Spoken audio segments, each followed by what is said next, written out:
Hello everyone. AmyR here with Prairie Paper and Ink. Live, unscripted, unfiltered, face, card making space, unpaid interns in the corner to help out. It is a cold and rainy, drizzly day. I'm a smidge stressed out about that. For the first day of summer? Oh, it is the first day of summer as well. Yeah. And Father's Day, you know. All the things. But yeah, keeping an eye, for those that have watched for a while, keeping an eye on our corner with all of this rain, making sure that I don't get flooded in here again. Because, you know, that really sucked the last 2 times it happened. So, yeah. Okay. And yeah, I had meant to do, like, bonus lives this past week. We had construction going on and like a truck flushing out lines that like it was exceptionally loud.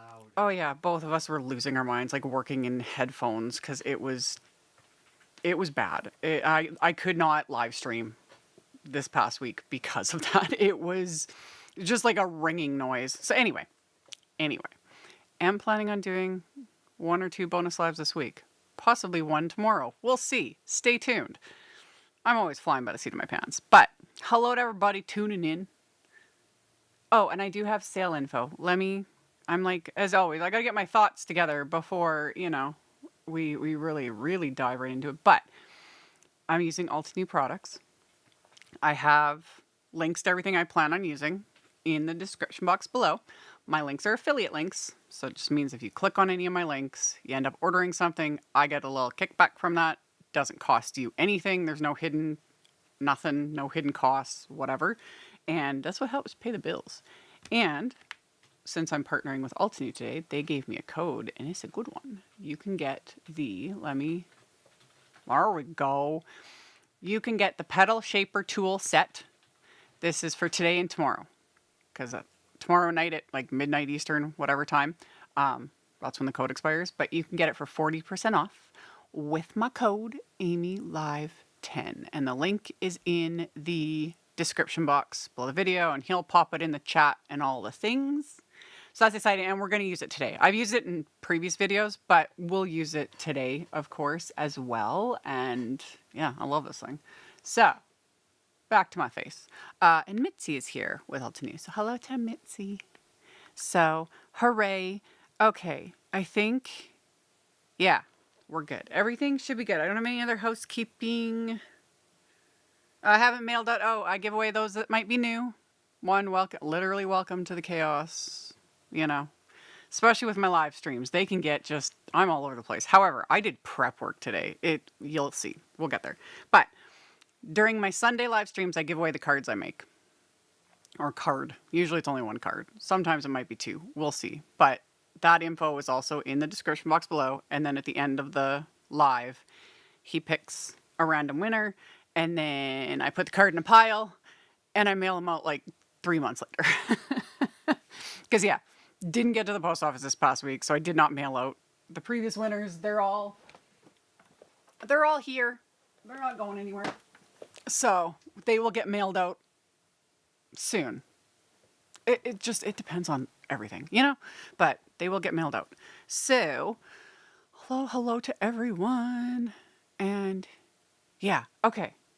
Like I said, I did prep work. It's let me unzoom my camera because do not need to face plant y'all like right into my work surface here. So, and also because I've had lots of requests. If you looked at the supply list, you already know. I've had lots of requests to use more of the like underwater products from Altenew's June release. All that stuff is sold out. Stay tuned. They're restocking soon. I think maybe like later this coming week. We'll just see. But yeah, trust me, I want to do more videos using it. It's all fabulous. It was super popular and yeah, it was just gone. Like sold out super quickly. So not using that stuff today, but I'll have videos coming. Instead, I'm doing a mix and match of sort of new, some it's brand new, like from the June release, sort of oldish, oldie but goodies. You know, just like what I like to do. So, let me figure out how I do my job. There we go. Okay. this. I think this was the May release. I think this was from the May. It was a recent release anyway, and it's gorgeous. The Butterfly Ranunculus die set. Chef's kiss. Is beautiful. Lovely. Lovely, lovely. And I already did my Hello to Malta. That's fun. Malta is fun. Yeah. I need to travel. Anyway, back to ice. If you're not familiar with Altenew's, this one's the Craft a Flower layering die set, which with Altenew's like Craft a Flower, Craft Your Life, Mini Delight, etc., you can actually do subscriptions with them. And yeah, there's all kinds of options, all things. But then the following month, it's part of the release. So the Butterfly Ranunculus was part of whichever release. I don't remember. I think it was the May release. It's beautiful. And as of whichever point, I forget when they started doing this. I don't remember, but they started putting their dies, like it's their fabulous packaging, like always. And then they started putting their dies on these acetate sheets, and they're all like labeled. How am I going to show this? What's in here? I'll show it like this. So it's even got like to separate like this flower and those centers go together. And they've even got like the keyholes now, so this is for this flower and centers, like so good. And then when you use them, they've got it all outlined. I love it. This helps my OCD so much. Plus, I like having at a glance. I like the outlines of dies, especially when there's multiples, because then I can see immediately. It's like, oh, I'm missing that one. Grab it. What I mean. So, that's a die set I'm using. And I already did my die cutting because, like I said, I have been, I did a little bit of prep work. I don't always do this before lives, so, don't get used to it. But, yeah, I started, like, kind of playing when I was planning this card because we had to kind of change gears. I was going to use other stuff, and then things didn't get restocked, yada, yada. Just, this job's interesting. However, I did some die cutting. And I die cut these from kind of an unexpected color. I used, this is it fresh lemon? I always forget the names of everything. Yeah, fresh lemon cardstock. Because when I do this a lot because I get asked quite often where I get color inspiration, yada, yada. And especially when it comes like flowers, quite often, because my knee jerk would have been to just do like soft, die cut them from white and do really soft ink blending, a little bit of pink, a little bit of purple, which is beautiful. Don't get me wrong. Absolutely freaking gorgeous. However, I wanted to not do my knee-jerk reactions. So I Googled, like, butterfly ranunculus. They're beautiful. Like, stop it. They're gorgeous flowers. And I got inspired. And they had these, like, there was these really bright orangey yellow ones. And so stay with me on this. Because I start here. They're not going to look like this when I'm done.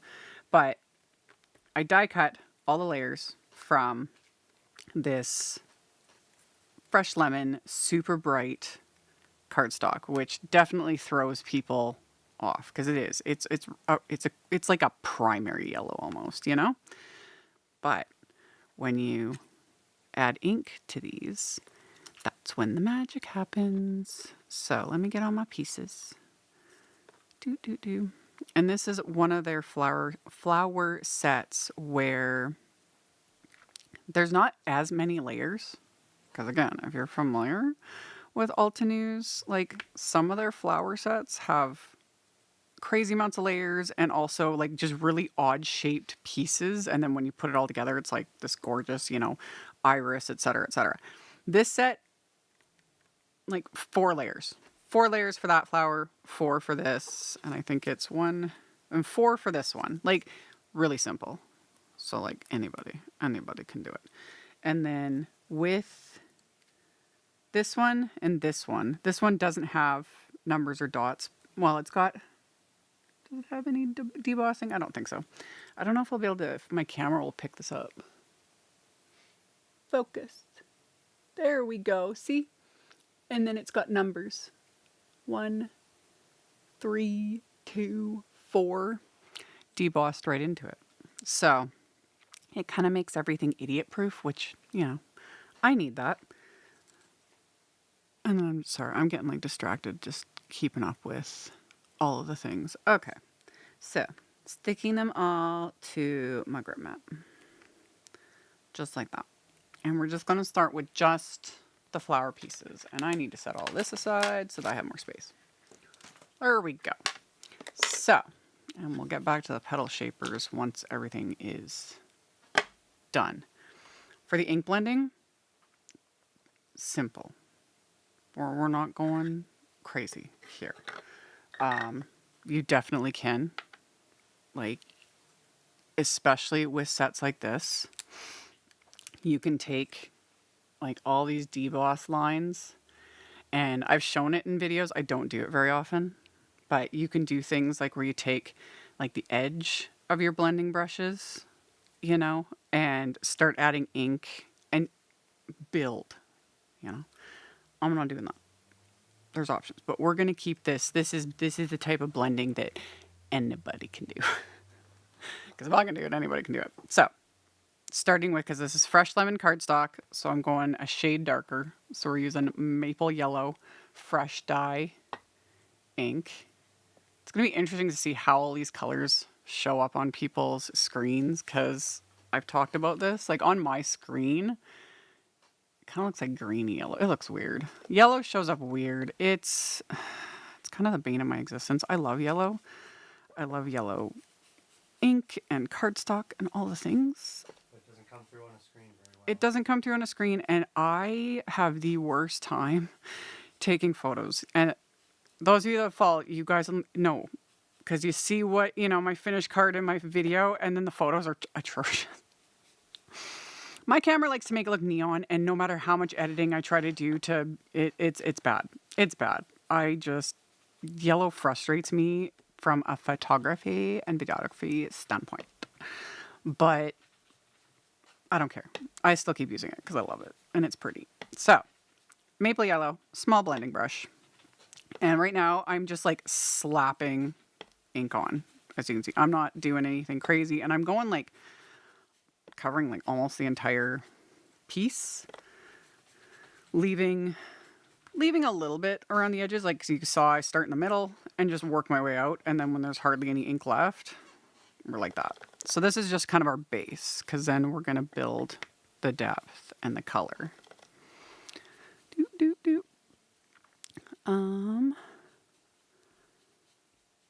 Are they part of the buttercup family? That would be cool. They're pretty. I don't think they can grow up here in Saskatchewan. I'm pretty sure ranunculus require... You should look it up. What zones can ranunculus grow in? I highly doubt they can grow in our zone. We get a little cold, so a lot of the pretty plants don't survive our climate. Winter hardy in zones 8 through 10. Zones 8 through 10. Yeah, not even close. We're zone 3. Yeah, these ones grow here. They cannot handle our winters. They would they would die immediately. Oh my goodness. But yeah, yellows have a weird way of showing up. But ranunculus show up like there are so many colors.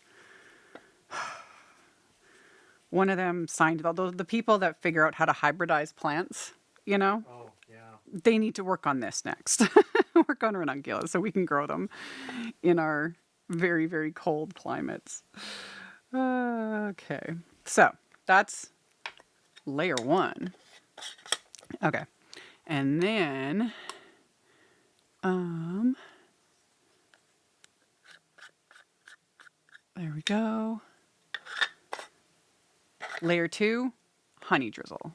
And still just a small blending brush. And doing the same thing. Just slapping the ink on, you know? And just building up the depth. Like that. And then, I mean, I guess many pretty flowers up here in the north. We also don't get as many. Yeah, truth. I do like the fact that our winter takes care of a lot of the creepy crawlies, you know? They always I don't gotta worry, and things like, you know, we don't gotta worry about like alligators showing up or. I'm not even gonna get into some of the other creepy, and we're not gonna talk about it, but yeah, yeah, we just don't have to deal with a lot of that here, other than like a ridiculous amount of mosquitoes. Gross, gross, gross, gross. But yeah. Doop, doop, doop, doop. Get that on there.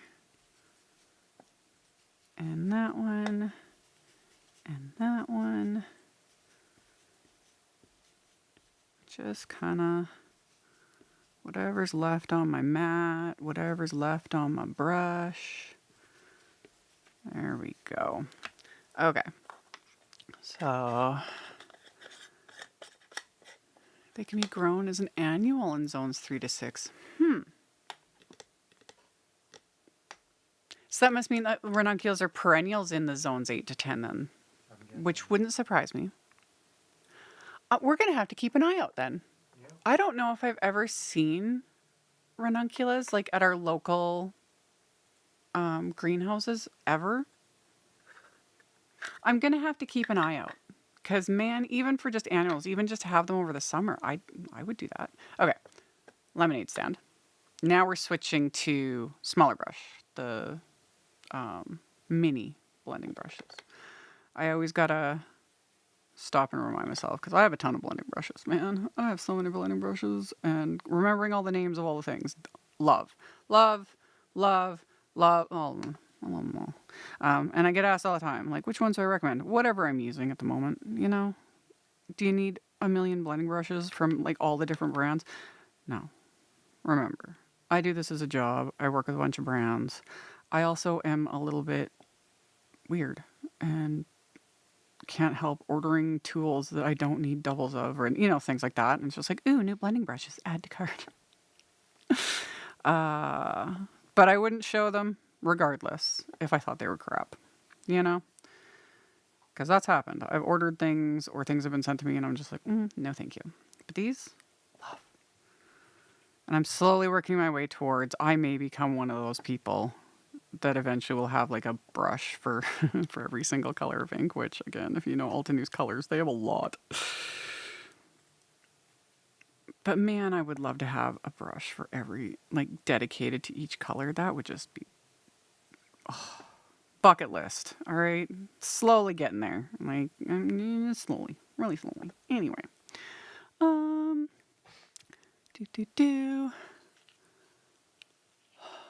You can grow from a seed or bulbs. Yeah, I'm gonna have to look into it. Not that I can, like, I don't have many options for what I can grow. We live in the burbs and we don't really have a whole lot of space for anything. And, yeah. The one thing I can grow, because, you know, I showed you guys, I totally, you know, embarrassed myself. That was last week's live, I think. Showing you guys my wonderful herbs. Those ratchety little things. But the one thing I can grow is peonies. So, and just for those that, you know, maybe were waiting on pins and needles on that, all of my peonies came back this year, including one of the fern peonies that I was gifted last year. One of them did come back and he's growing. He's about this big. He's like 2 inches high. I expect 0 blooms off that thing this year, but the fact that it came back, I was ecstatic. And yeah. And then when they do bloom, my established ones, I will cut them and show them to you guys in an upcoming live. We won't see blooms till maybe, they might start blooming this week depending on the weather. I'll have to keep an eye on them because mine bloom later than like average.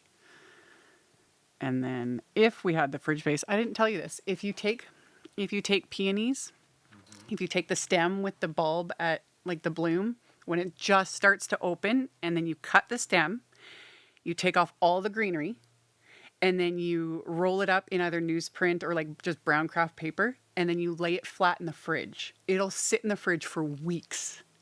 and it'll just sit like that. And then you take it out, you put it in water, and it'll bloom. So, if you didn't know that, I've never done it, but it works. And I'm getting to the point now with how established my peonies are that I could do that at some point, but you need fridge space to do it. And because that would be fun. Because, yeah, they bloom and then they don't last very long and then it's over and then I'm sad. Anyway, how do you store? Oh, we have time. I have it linked. For these guys, I have, oh, it's like magic. It has a lid, which I don't often. This is from Altenew. Like they custom made this for their mini blending brushes. So it holds 40.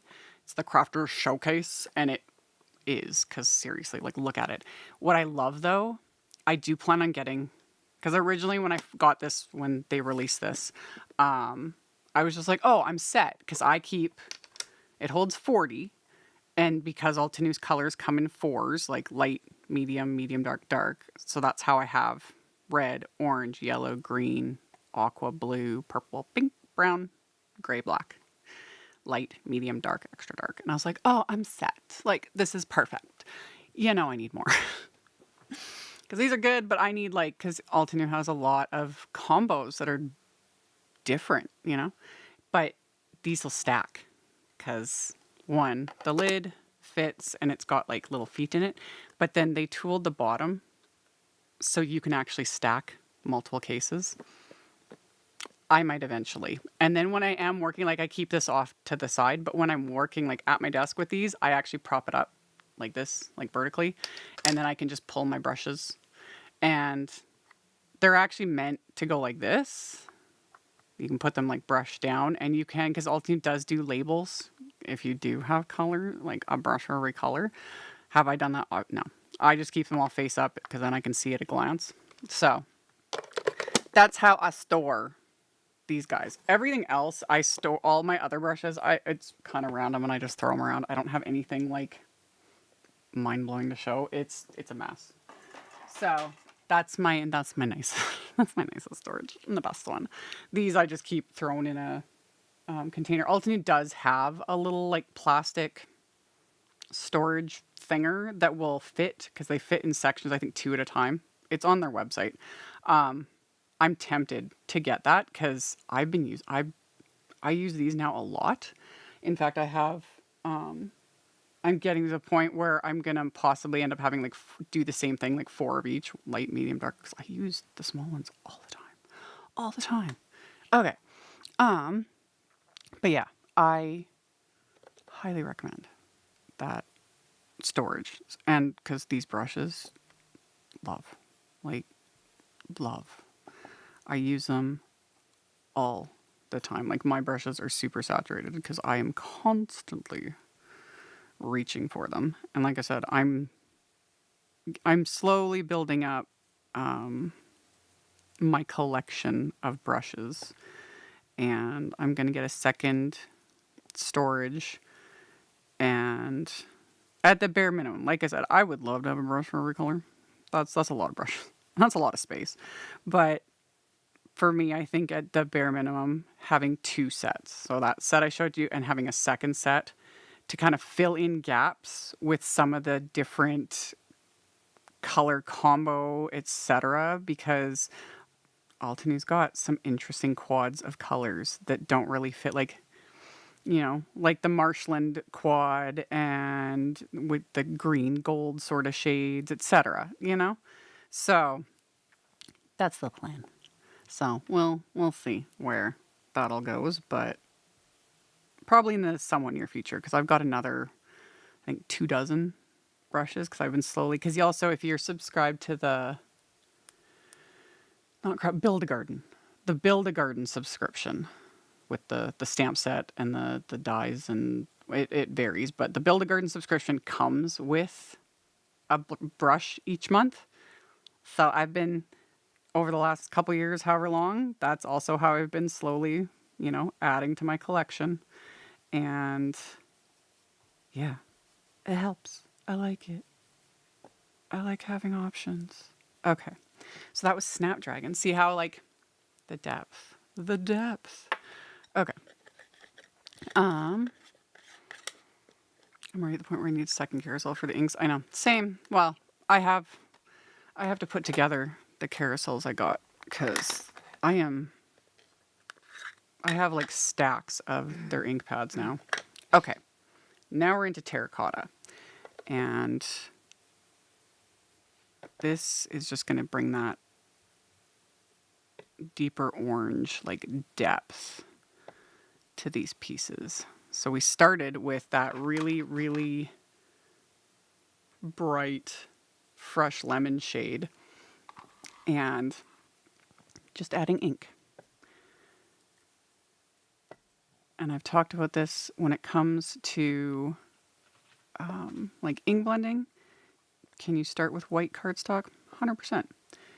It would just take a little bit longer because you would just have to blend a little more ink to cover. And if I was going to start with like white cardstock, I would have started with then fresh lemon ink and just with a big blending brush and just slapped it on, just to cover all of the white cardstock, and then followed up doing exactly what I'm doing now to add these other shades.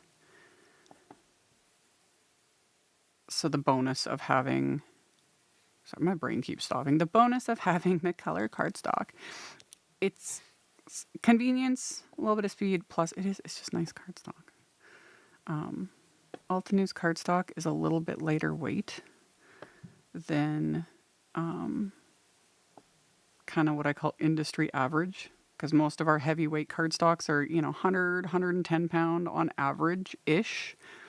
Altenew's is a little bit thinner than that, a little bit lighter weight, and I actually really, really like that, because when you're doing a bunch of layers, especially all these like floral dyes, etc., it makes it so they're not quite as bulky, because yeah, when you've assembled one of their flower die sets that are like 7 die cuts deep, it's nice having slightly lighter weight cardstock. Do you find those brushes easier on your hands and the handle ones? Which ones do you mean? Like these ones or these guys? Honestly, I've gotten used to these. I talked about it in a live stream quite some time ago.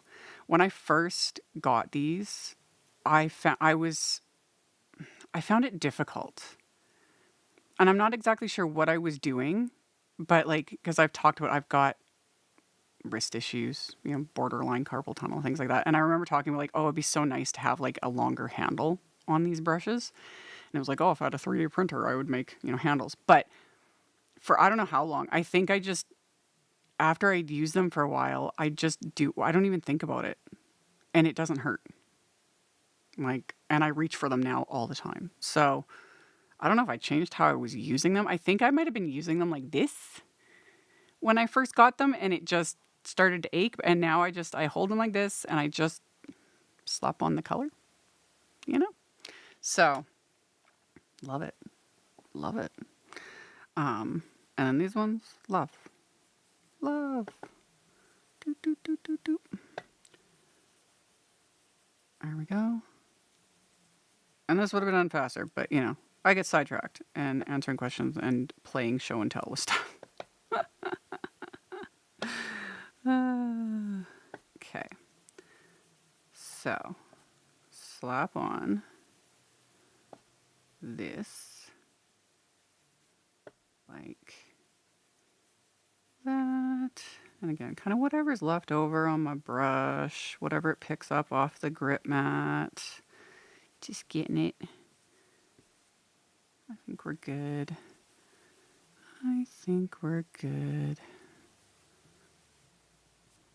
Yeah. Okay. So that was terracotta. Now, what we need to do is take all these pieces. Let me move some of this stuff out the way. We need to take these pieces off here so I can wipe this down to do the other pieces that I need to blend, which are only going to take a second. So then we can come back to these and do the shaping. So let's get these out of the way. Plus this needs time also to dry, which I'm going to show in a second. The actual like difference. My mat is like extra grippy today, which is kind of nice. Okay. Let's get these off of there, like that.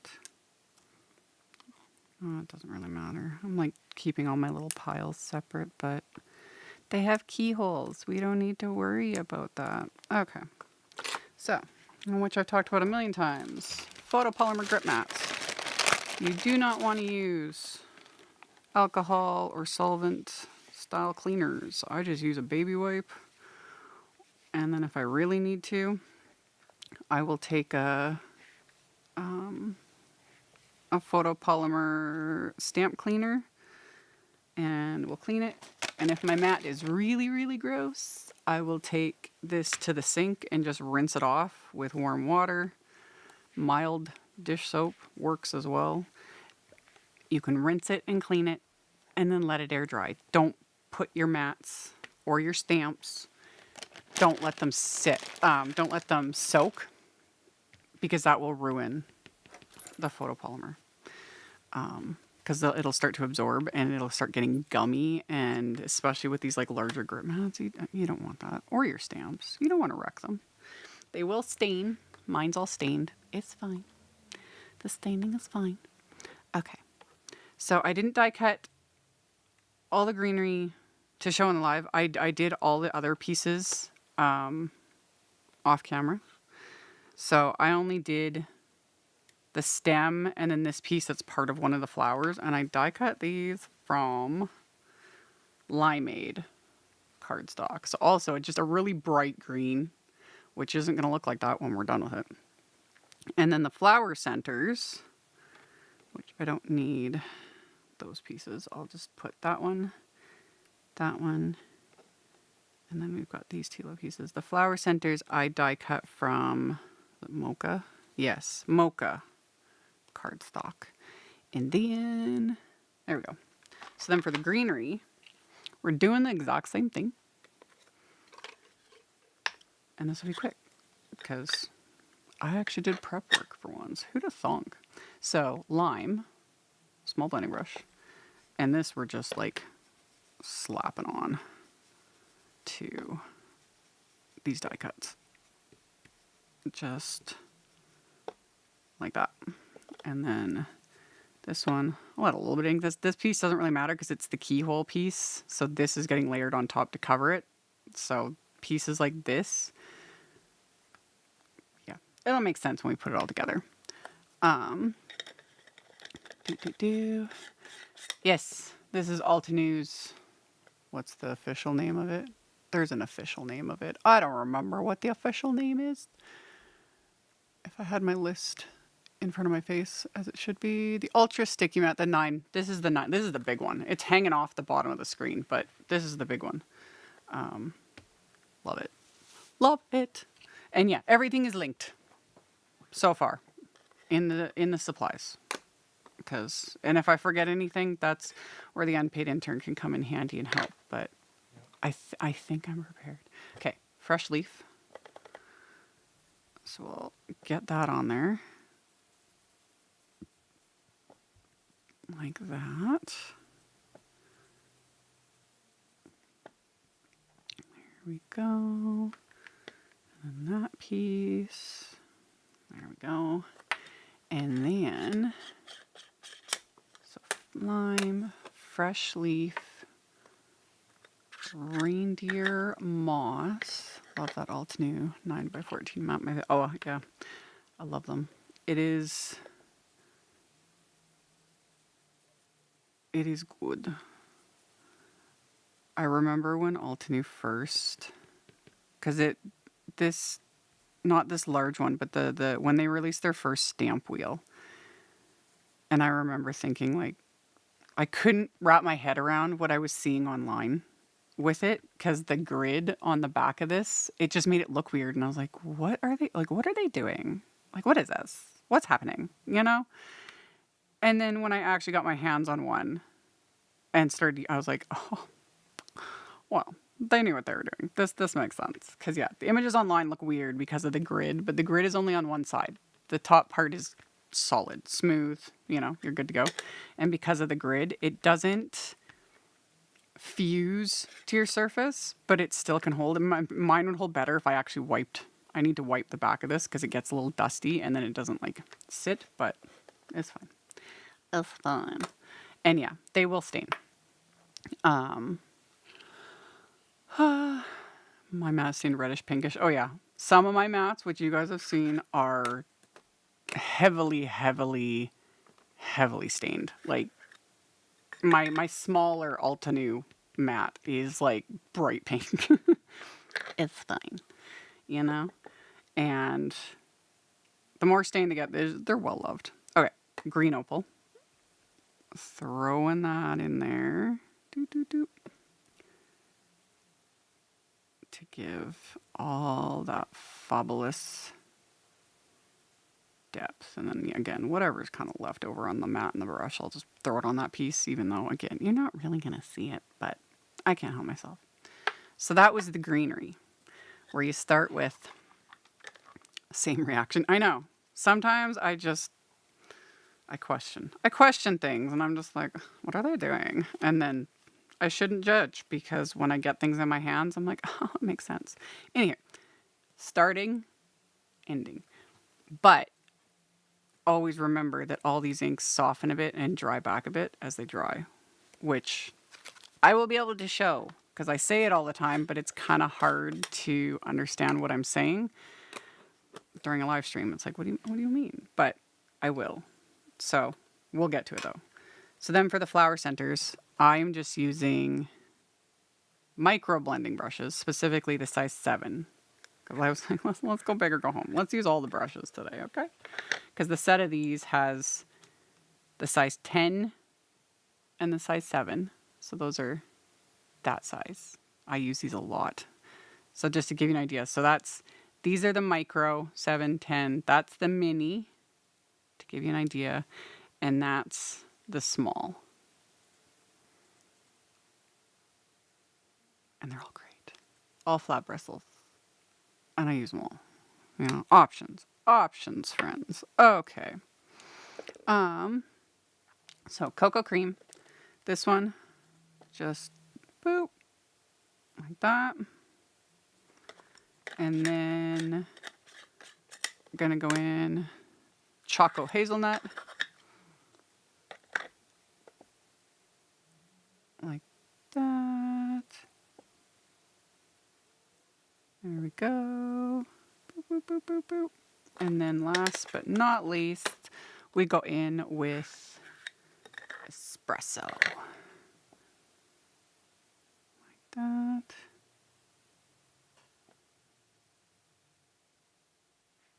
Yep. Because then it'll all need a few minutes to fully dry. And even then, well, more than a few minutes. Okay. Dye inks like this do dry quickly in theory. They dry to touch. You know, like I can touch this. It's not gonna, smear anything, whatever. But the ink isn't actually dry. Because dye inks take, and especially when you've layered like a ton of ink on something, it takes a while. Longer than you would think to fully dry. Okay, so now that that was the ink blending. Let's put that over there. What we want to do is shape these guys. So, the little petal shaper tool set. It's just this foam mat, and it's like pretty stiff foam.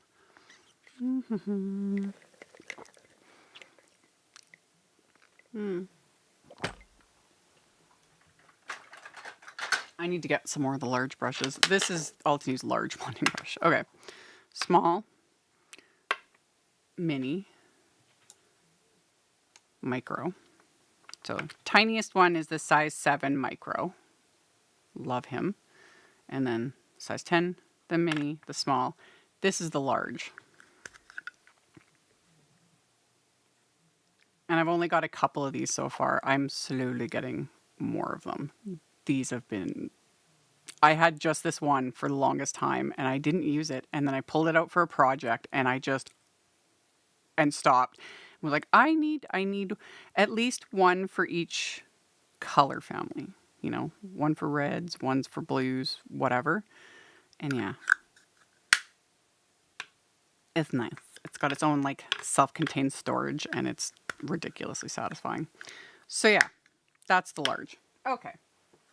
Back to what I was doing. Boop. And specifically the petal shaper tool. So for those that are just tuning in, I have a really, really, really good discount for this set for today's live stream. You can get 40% off. The code and the info is in the description box below.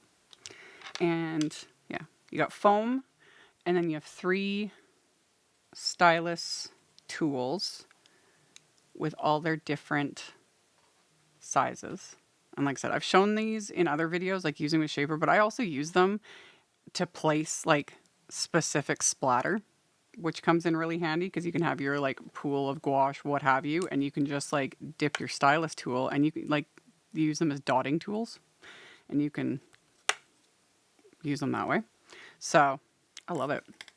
So to shape, all you do is take your pieces, and for this set, I'm going to start on the back first with the largest ball head and just kind of like circular and like a dragging motion starting at like the base of the petal and pressing it into the foam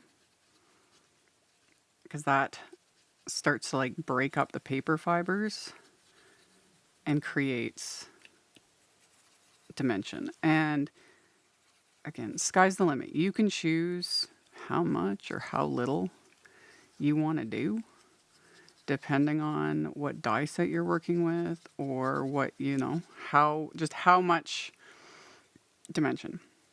Because right now that's a lot, technically, you know, like that. But for these, I like to flip it back over and then I switch to the slightly smaller. And I'm only pressing right at the tips of the petals.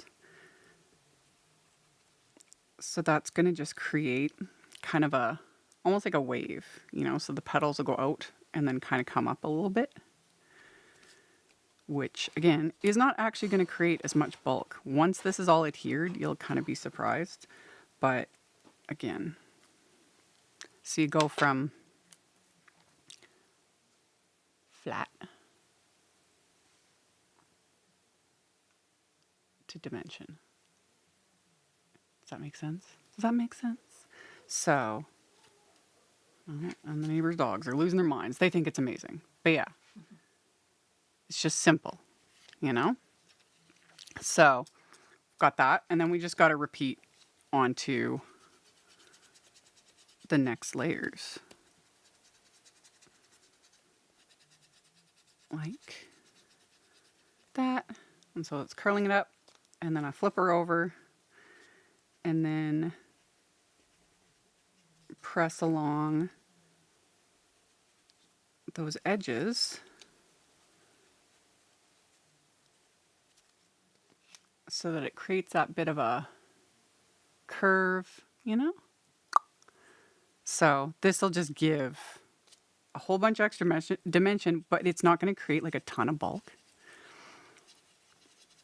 Now, if you really want to make them dimensional, and depending like for what I'm doing and how these are gonna like this card's gonna end up, it'll have the dimension, but it's not gonna be like super thick and bulky, so I'm not too concerned about like the postage and stuff like that.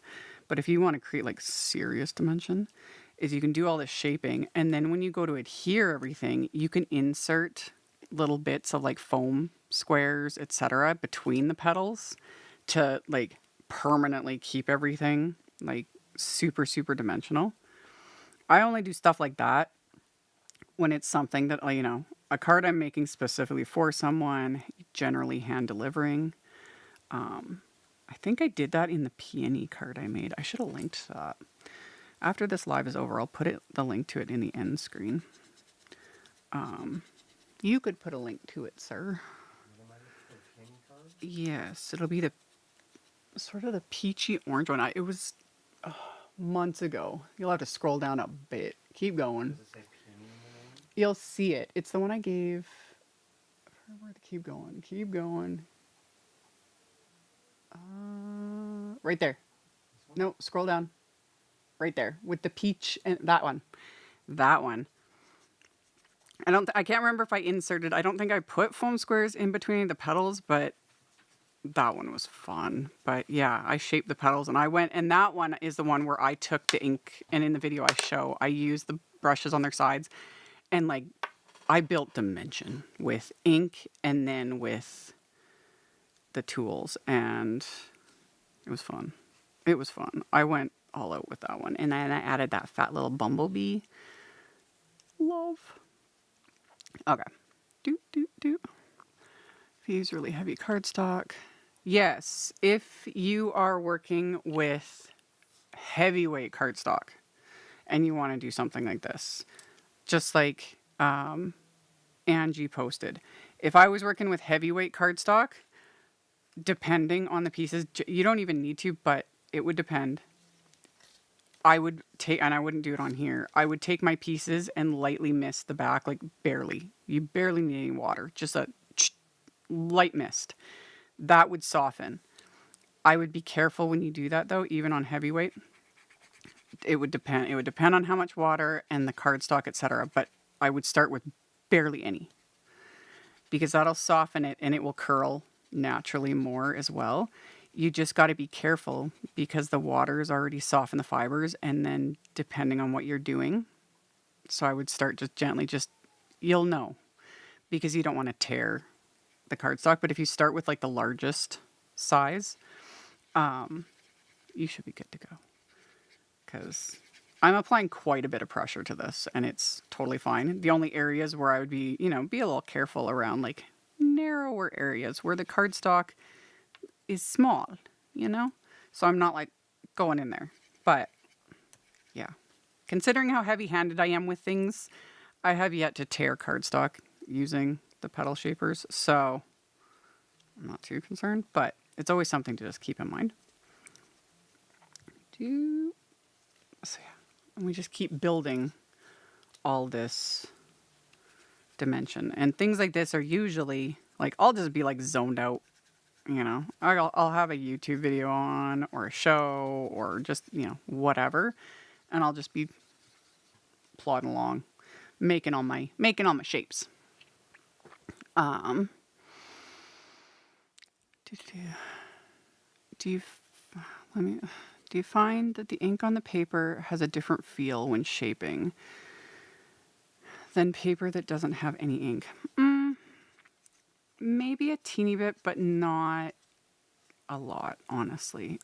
Like, even though I applied a lot of ink to this, as you can see, it doesn't even like saturate through the cardstock. So that would again depend on the type of cardstock you're using. Like if you found that after you've applied your ink and you flip it over to start, doing your shaping, that the ink is saturated through, that's not a bad thing. I would just be a little more gentle starting out, because that just means like the cardstock has absorbed a lot of the ink. So you wouldn't need to spray it or do nothing. Like it would already be softer because of all the ink. But yeah. Even though I applied a ton, it's kind of amazing how it doesn't even saturate. But it depends on how much ink you're actually applying. That's why blending brushes are so nice, because it seems like a lot of ink, but you're actually not. Now, if I'd gone direct to paper and like was swiping my ink pads like onto the cardstock, that sort of like level of inking, then yes, like it would be doing the same effect as if I'd like lightly misted the cardstock with water, and you'd be able to shape. But with things like that, with like adding water, ink, etc., you just got to always keep that in mind too, though, that that can affect, I guess, like the end result in a sense. And what I mean by that is yeah, the cardstock, when you get cardstock wet, if you just take a piece of cardstock, spray it with water, you'll see like it'll curl. That's just what the paper fibers are doing. However, as it dries, it starts to flatten out again. So that is something to keep in, like, to remember, that it is another one of those things where if you spray the cardstock, then shape it, everything evaporates, all the water in the cardstock fully evaporates, you could lose some of that shape. Not a lot. It's not going to be nothing, but it's just one of those things to keep in mind. Boop. Yeah. I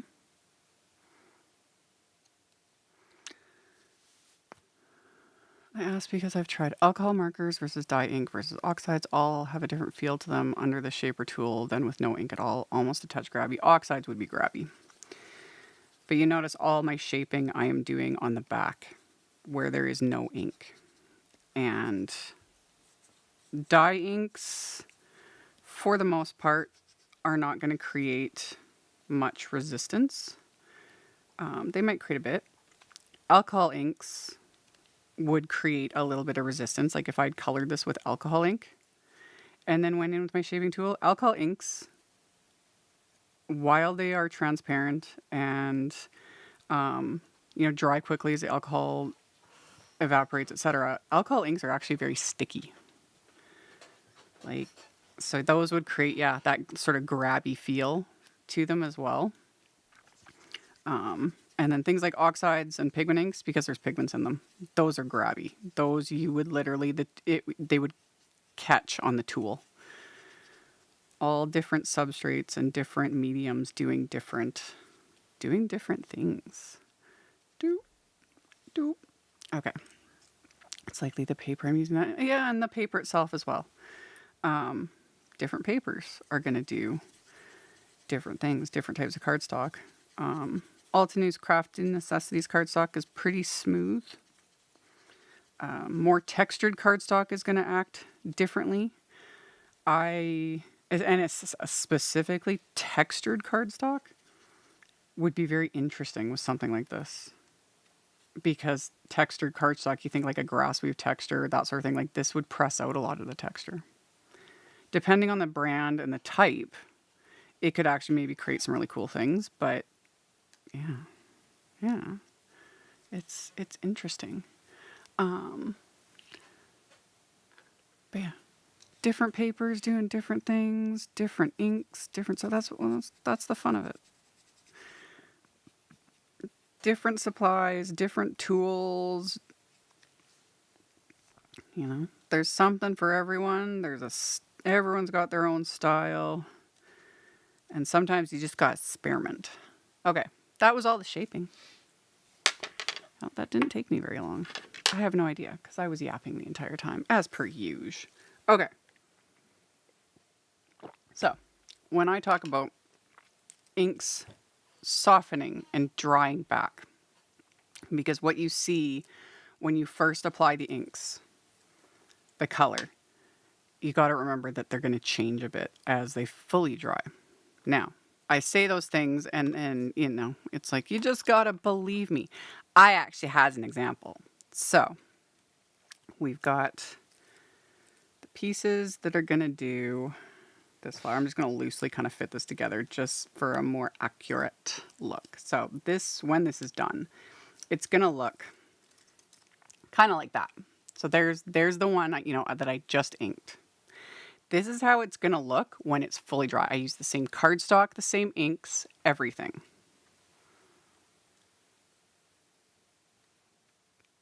That's the difference. Wet versus dry. And how much the colors change. Same with this little piece, which is part of this flower. I did the same cardstock, the same inks, the same greens. So there's the wet one that we just did, and that's what it's going to look like when it's fully dry. So not a huge difference, but there is a difference. And that's what I mean when I say if you have a very specific look in mind, you know, you got to go a lot darker than you would expect with your blending. I could have gone even darker. I thought about pulling out like Heartbeat, like some reds, if I really wanted to bring in more of that depth and that sort of orangey color, because it would look gorgeous. But I was really happy because this was kind of what I was aiming for anyway originally. So I'm fine with this, but it's interesting, you know? So yeah, it's crazy how those things go.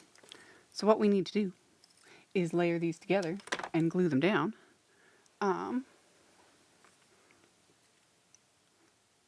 These makes pretty, but oh, these colors would be pretty as butterflies. Okay, I've got my. I'm missing. There he is. I was like, I'm missing one. So I have layer 1. Let's kind of get back to assembling. So I've got layer 1, and then I'm gonna take layer 2, because when you're adhering these guys, you just line up the keyholes like that. There we go. So we got 2, and then layer 3. And like I said, if you really want to build up the dimension, you can also take, you know, little bits of foam tape, foam squares, and you can like stick them in between some of the petals just to really build, you know, that dimension. But I'm happy with just how this is gonna be in the end, because everything's gonna have a little bit of dimension, you know, the little bit of roughness, which for a set like this, it's kind of perfect because butterfly ranunculus have naturally, like, all their little thin petals are curled up and, you know, a little wavy.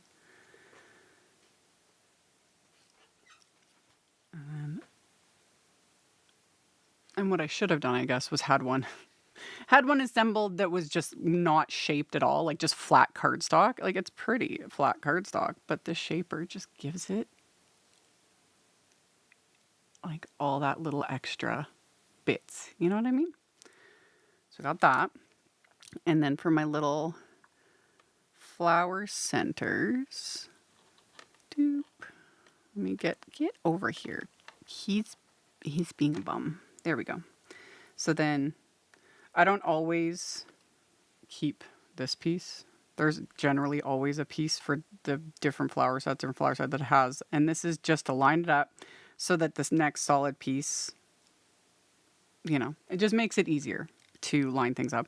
I don't always use this piece because it's like, meh, that's an extra layer that I just don't need. But yeah, you just line them up, adhere them into place, and then this piece will stick right on top. So then things are where they're supposed to be. But again, you can do whatever you want. You can also skip layers of petals, die cut and add extras if you want. Like, it's totally whatever you want to do. I do recommend at least the first go with any of the sets, layering stencils, whatever you're using. Follow the directions the first time, you know, how the brand suggests to use it. Figure it out, and then it's like, and then do whatever you want. And then this one goes, I just got to find the little points. But it also doesn't really matter. It also just doesn't matter. Okay. And then this guy, I'm going to pop him under a little magnet just to hold everything in place. Because the other thing to remember is these inks are not 100% dry, you know? And when you're adhering things with liquid glue,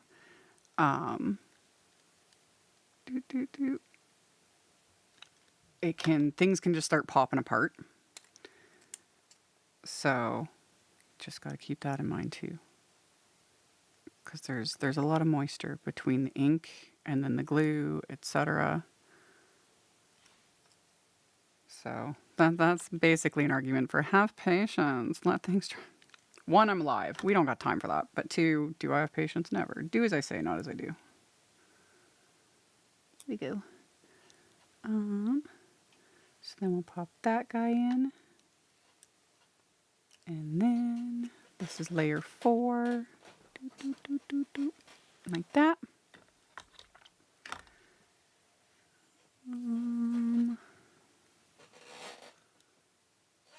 And yep. So then we got that guy. That's another thing I love about these types of sets is this set, like 3 different orientations of the flowers, you know, because you've got one full on, this one slightly to the side, and then that one more from like a side view. And I love it. I love the variety. It gives more visual interest. I am here for it. Okay. Also, microtip tweezers. Love these things. Like, you guys know I love my reverse tweezers. You can pry those out of my cold dead hands. And I love them. But I've been loving these too and been using these for, I don't even know how long. It's been a long time.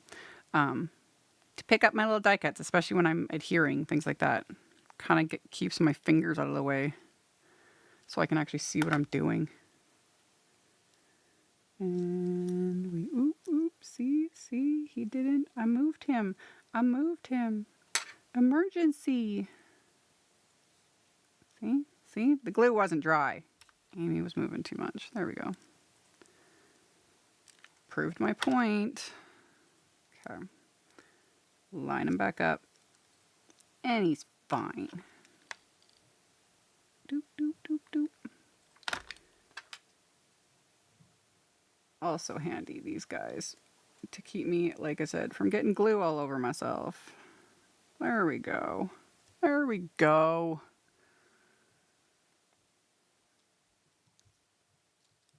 Be a little more careful, Amy. There. And then last but not least, the little like decorative bit. I'm sure there's a scientific name for this piece. Don't ask me. I don't know.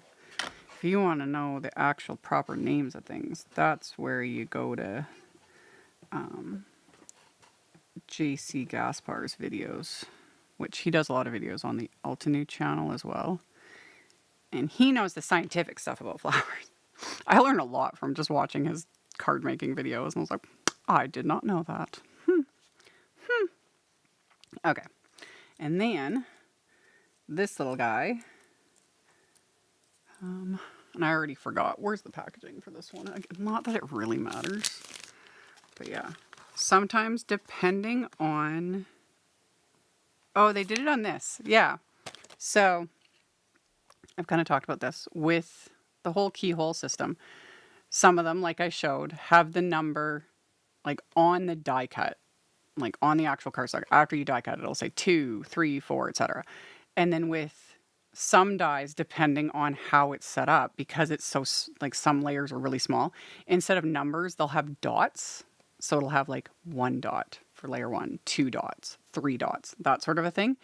And then this one does not have either. There's no numbers on the numbers are actually right outside.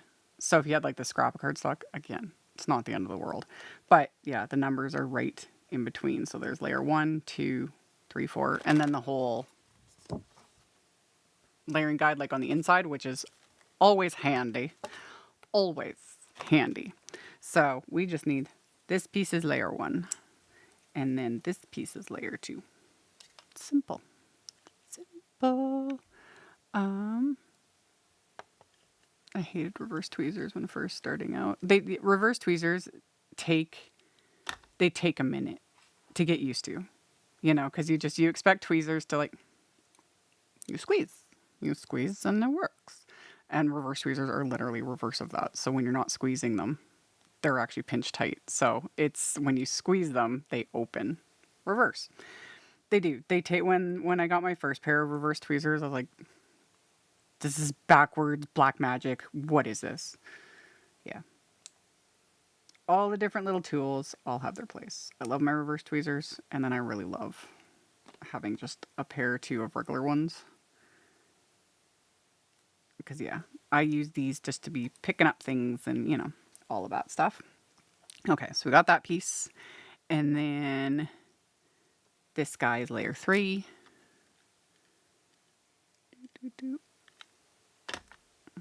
And you see I barely put on any glue. There we go. Not worried about like a little bit of glue oozing because there's not much. There we go. And then my final little bit. Like that. Like that. And then for this guy,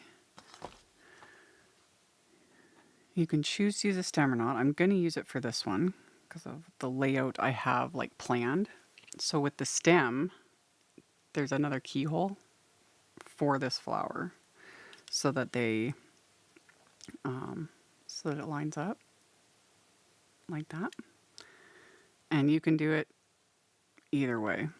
You could stick it underneath, you could stick it on top, like do whatever you want. I'm gonna, actually I'll do like they tell you. We'll take this piece, put some glue around it, like so. And then we line him up right there.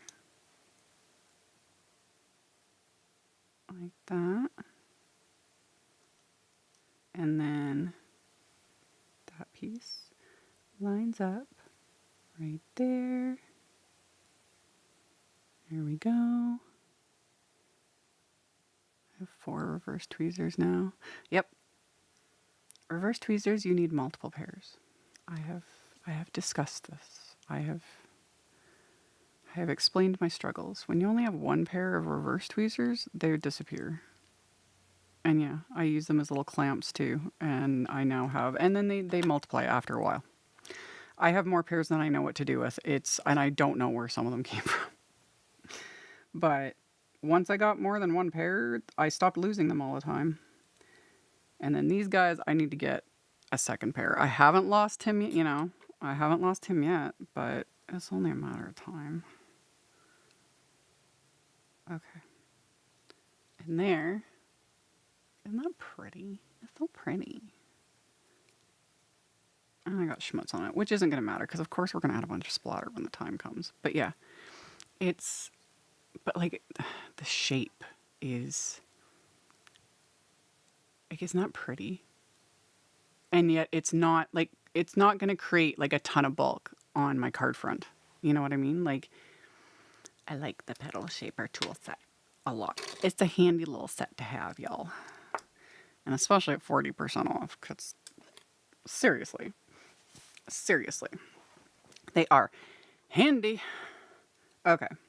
Oh, and also like the tiniest size, this is nice. I don't use it to score like card bases. You can, but if you ever, and I don't do this very often, but things like acetate, like if you want to do acetate for a card or different things where you need to create a score line on acetate, because acetate is finicky, especially if it's thick.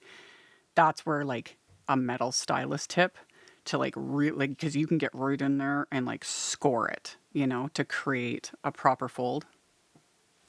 This works. Okay.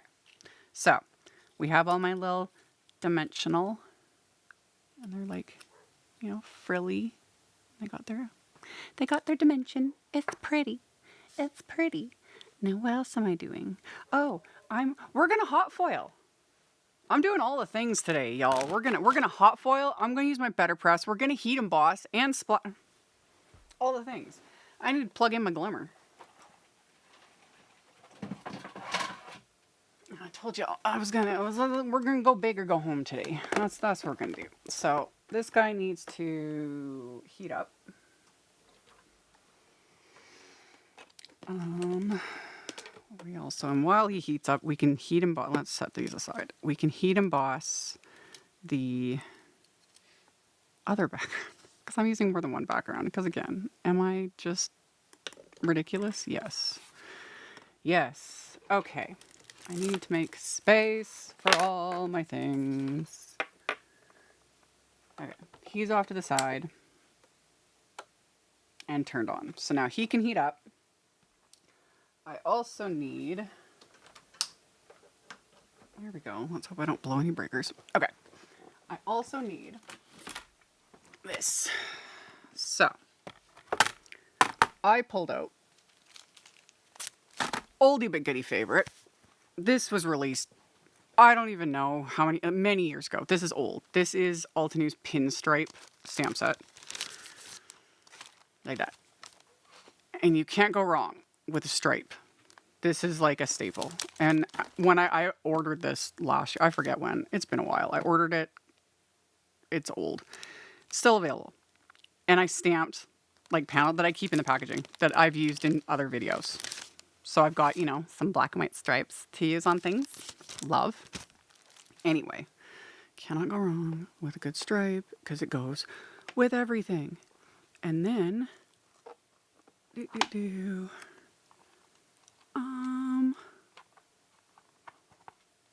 I need, this is what I need. So I've got some Altenew's Jet Black cardstock. And with all this stuff going on, I have no space. Babe, I need a bigger boat. Where's my boat? He's zoned right out. He doesn't even know I'm talking to him. Yeah. There you go. You weren't. You weren't even here. Okay? Anyway. All right. Yes, this set is kind of ancient, but it's so good. It's so good. So, I want to... can you also link to the box here from the bottom? No. These are just... These... The ones I link to are smaller that I usually have, and that it might be linked in my most tools, which is linked... That supply list is linked in the description box below. It just says my most used tools. You can click on it, opens in another window.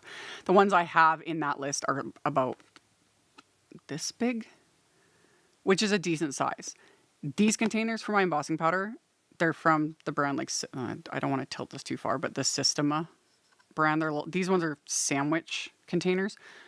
Average crafters do not need this size. There are multiple containers of embossing powder in here. The only reason I switched over to these for my most used, my clear, gold, white, silver, etc., like my most used powders. Because over the years, I ended up with, I'm like 5, 6, 7 containers. Just between kits and, you know, all the different things. And so then I dumped them. So there's my clear embossing powder into a container. Okay, let me get to what I'm doing because I gotta figure out my life. But yeah, the method I was doing for years up until I put my most used, and I still do it with my other embossing powders. I just use like the powder in the jar, and then I have a coffee filter, you know, or copy paper works too, like a piece of coffee paper, you know, pour over your embossed powder, and then you can funnel it right back into the container. So that works. That works. But again, I do this as a job, and I'm heat embossing. I got like random crap on. I don't even know what some of this is. There's like greeblies on here. I'm annoyed. What the heck is happening? Get off of my stamp. There, we're good. Everything's good. Amy losing her mind. Are we surprised? Okay. Jet black cardstock. Anti-static powder.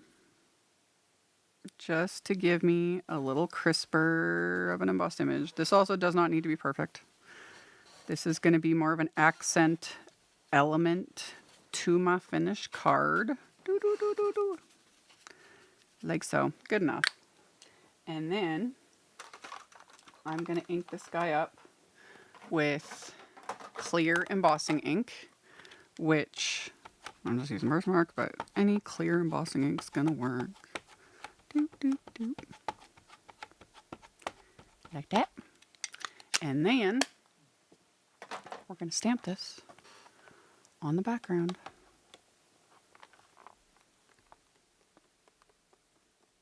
And this, when I heat emboss this, it's going to create like a tone on tone. But the clear embossing powder is going to give it that shiny finish. And it's going to look good. Okay. So do that. Let's get all of this out of the way. Stay. Don't move. Okay. Clear embossing powder.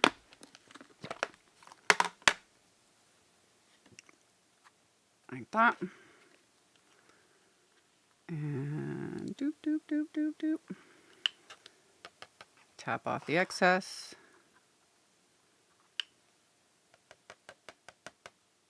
Rotate and repeat. Like that. And then the last little bit. Okay, so we got this. Doesn't look like much. The magic is when we melt it, of course. So let's get that out of my way without knocking over everything. And then melt this with the heat tool, which is like magic. Especially this. This is going to be fun to show on camera because most of y'all know, and if you don't, if you're new to this, welcome to like the drug that got us all obsessed with card making, which is heat embossing. Okay.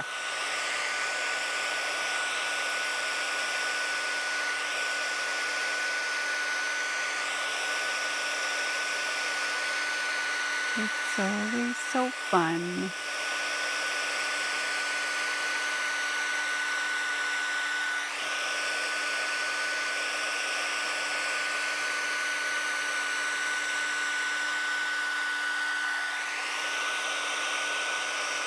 There you go.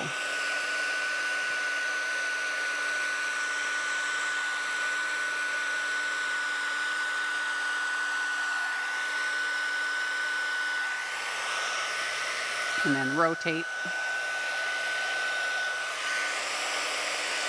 And melt the rest of it.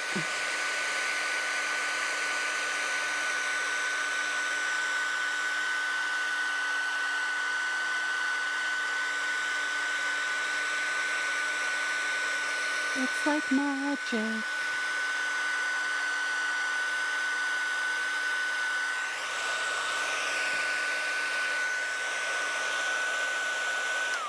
Okay, see how I'm tilting it in the light?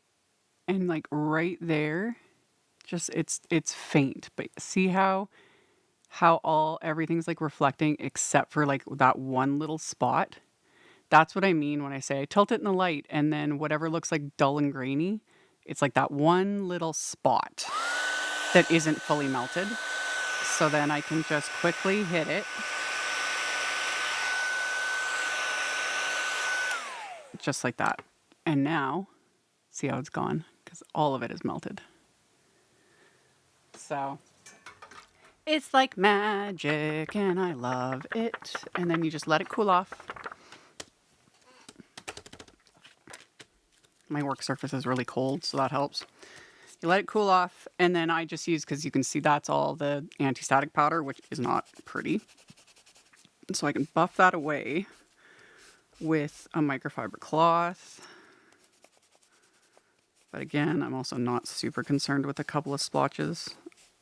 I can also sometimes like use my hands, because like the oils from my skin will kind of help remove it.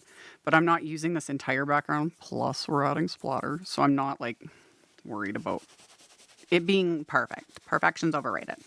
So that's background one in theory. Did I miss a little tiny bit of it? No, I didn't. We're good. Okay. The second background, because we'll come back to him in a minute. The second background is where we bring in the glimmer. And I'm going to use the absolutely gorgeous. This was also in the May. This one was in the May release. So it's new, but not like brand new. The Making Moments press plate. This one's big. This was bigger than I expected it. Like I knew it was like full size, like a background, but this guy's big. He's nearly 7 inches by about 5. So this is a 5x7 plate. So if you like making big cards, this plate is huge. Glimmer machine is heated up. We're popping this guy on there, face up, so you can see like it's big. Press plates, hot foil, amazingly. And with that, where did I put? There we go. I have some. Is this the Enchanted Gold? I always forget. This one, yeah, this is the Enchanted Gold satin hot foil. And I have a panel of Galactic Stream cardstock. Because you guys know I love my moody, like deep backgrounds. So I got Galactic Stream cardstock. I have my hot foil. I just need to cut it to size here. So my panel is A2 sized. Again, doesn't need to be exact because we are gonna like cut this down. But just cut my foil to the size I need. Boop. And then take your foil, so the pretty side of the foil, touching the plate. I'm gonna start my timer. My cardstock, like that. And then I need the shims that come with the glimmer. So the green one and the clear, depending on your machine. Depending on your machine, the plates, like different things. You could also add a cardstock shim or 2 if you feel it's needed. If you find that when you're like hot foiling and you're just not getting a very good coverage, that sort of thing, try adding like a cardstock shim. I rarely need to do that. So, okay, I got all that. And then to actually make this, I need to put things away, y'all. Where did my container? There it is.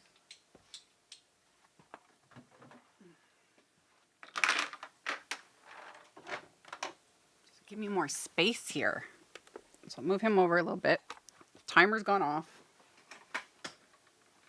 Oh, you need a die cut machine that's compatible with the glimmer, which for me, I just use the Spellbinders Platinum 6 because that's what I have, and that's what was, they're made to work together. So the timer's gone off.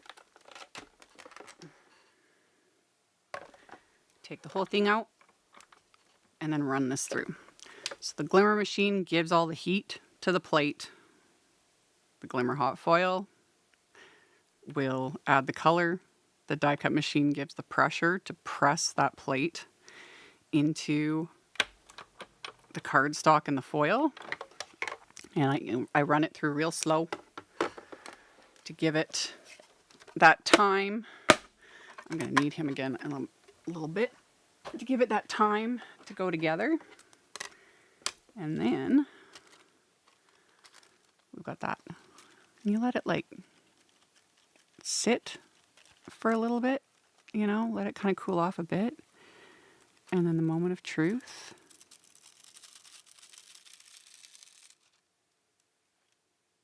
It's so good. Like, it's so good. I love it. I love it. Like the detail, y'all. The detail. It's so good. Okay. Yeah. This is why I love hot foil. Like, it's so good. And this was a satin finish, not like a super shiny foil finish. That looks beautiful too. All of them are, they're all beautiful. So many options. So many options. Okay. We need to get this guy. I turned him off. Gotta unplug him. Get him out of my space so that I can go on to the next thing. Get all the cords out of the way. Okay. That guy, those guys over there. Okay. So yeah, isn't that just, it's so good. It's so good. So we have that, and we've got some flowers, and we've got this, you know, we got a lot going on. There's, like I said, method to the madness. And then what I want to do is I want to take, where's my card base? I've lost my card bases, y'all. There we go. Okay. So I have my card base. I actually want to take this and put it on the inside of my card, and I've shown this too. To do that, I like using the Letterpress. You can technically do this with a stamp positioner as well. It's a lot more work to try and like stamp with press plates and a stamp like the Stampwheel, the Misty, whatever, because you have to shim everything up because a plate is so much thinner than a stamp. So you just have to be able to shim everything up so that you have the right clearance. So it's just easier to use a Letterpress. So, and I'm going to use it for the sentiments too, but we're going to line him up. I'm actually going to line him up right where the A2 line is here on my Letterpress. This will make sense in a second. So we'll line them up like that. And then I've got my card base and my clear. There's like specific names for all these pieces with the Letterpress. There's one's a platen, one's a chase. I have no idea which is which. Don't ask me. The clear plate and the gray plate. That's all they are to me. So I'm going to line him up right in the notches for the A2 markings. So this is going to be the inside of my card. And I'm going to use my little tape. There we go. These little pieces, I'm just going to barely touch just to hold it hardly at all, like that. And normally I put a Post-it tape right at the score line. However, I purposely put this right so I don't need to mask at my score line. Can you use the old hot foil plates on the Letterpress? No. Do not recommend. There's a good chance that if you put, because hot foil plates are thicker than this. Give me a sec. I need,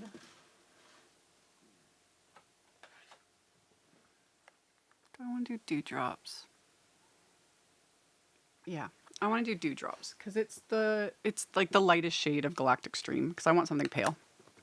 Okay, so hot foil plates, which have that like gold coloring to them, are thicker than press plates. They also have a coating on them. So one, I don't recommend using, and it's said, like Spellbinder says, do not use hot foil plates in the Letterpress, like in this system. It can wreck it. I wouldn't recommend it. Also because of the coating, doing things like inking with hot foil plates, it's a nightmare. I don't recommend. That said, if a person's willing to take the risk and try it and do the things, like you could take out, because there are little shims under this in here, so you could take them out. It's just, you can void, if you end up breaking your thing, I just don't bother. Also because hot foil plates don't have the detail that press plates have. Like all the brands are shifting to press plates only, and they're just calling them press and foil plates because it was discovered in the whole, once the press plates came onto market and once we realized we could hot foil with them, never looked back. It's the best. So I inked it out with Dewdrops ink. I'm putting my thing on there, and this like suspends it. There's a gap between the cardstock and the plate for the moment, because that's where the die cut machine comes in handy again. And then did I miss another one? Could the ink be Could the plate be inked with embossing powder? Then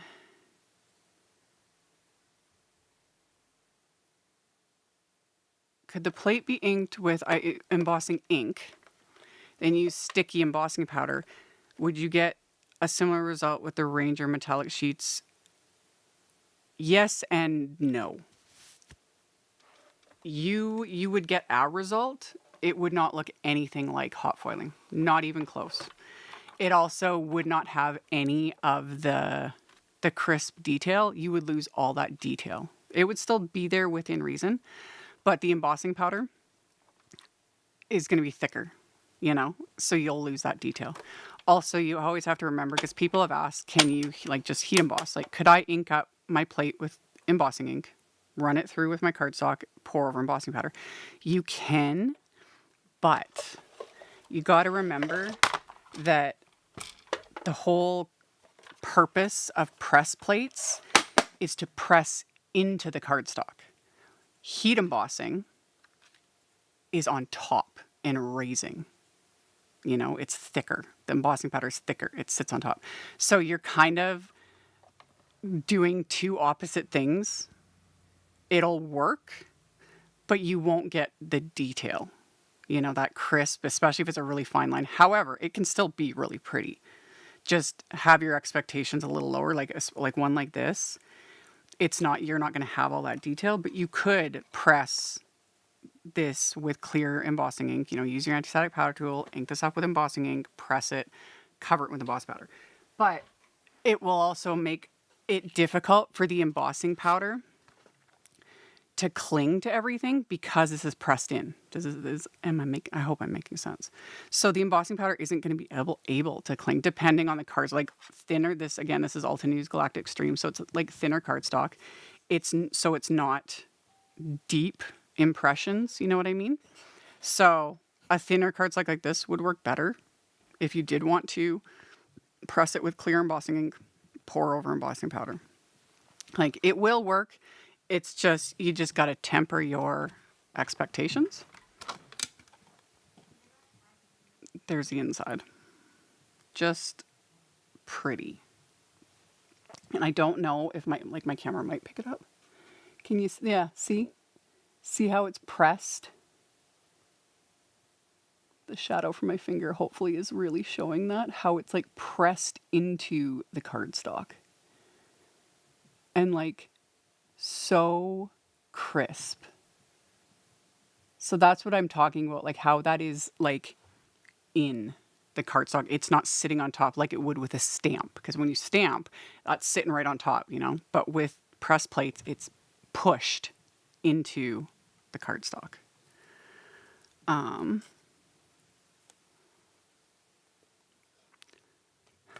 Betsy, the only one I can recommend is the Platinum 6.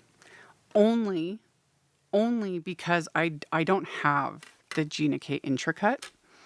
I want to get one. Just to like test it out, you know? I've heard great things about it. I've heard it's awesome. You've got like more options with it to like adjust things, etc. But again, I don't have one. Do I need one? No.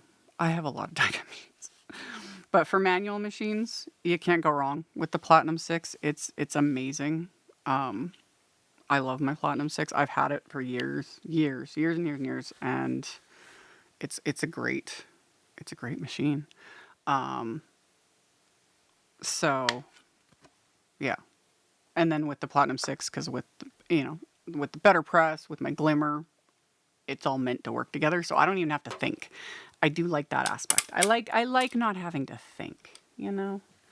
Okay. So that was my card base. I'm gonna... Did you go out to get me a bigger boat? No, I didn't have to, like, Deal with the door? Yeah. Yeah, I know. there's too many children now. There is. There's all kinds of little creatures. Okay. So, yeah, I've heard a lot of good things about the Intricate. I'm curious. It's a little harder to get here in Canada, you know, the shipping and all the things. But it's on my list of, like, when the stars align, I will hopefully get my hands on one just to play with and compare. But I have heard good things. Good things. So yeah. Okay. I have card base, A2 card base, 4 1/4, 5.5 inches. Then I have my hot foil background with that enchanted gold. I always forget. Yeah, enchanted gold satin foil. It's so pretty. It's so pretty. Like, I don't know if, like, with this, you can't really tell on video.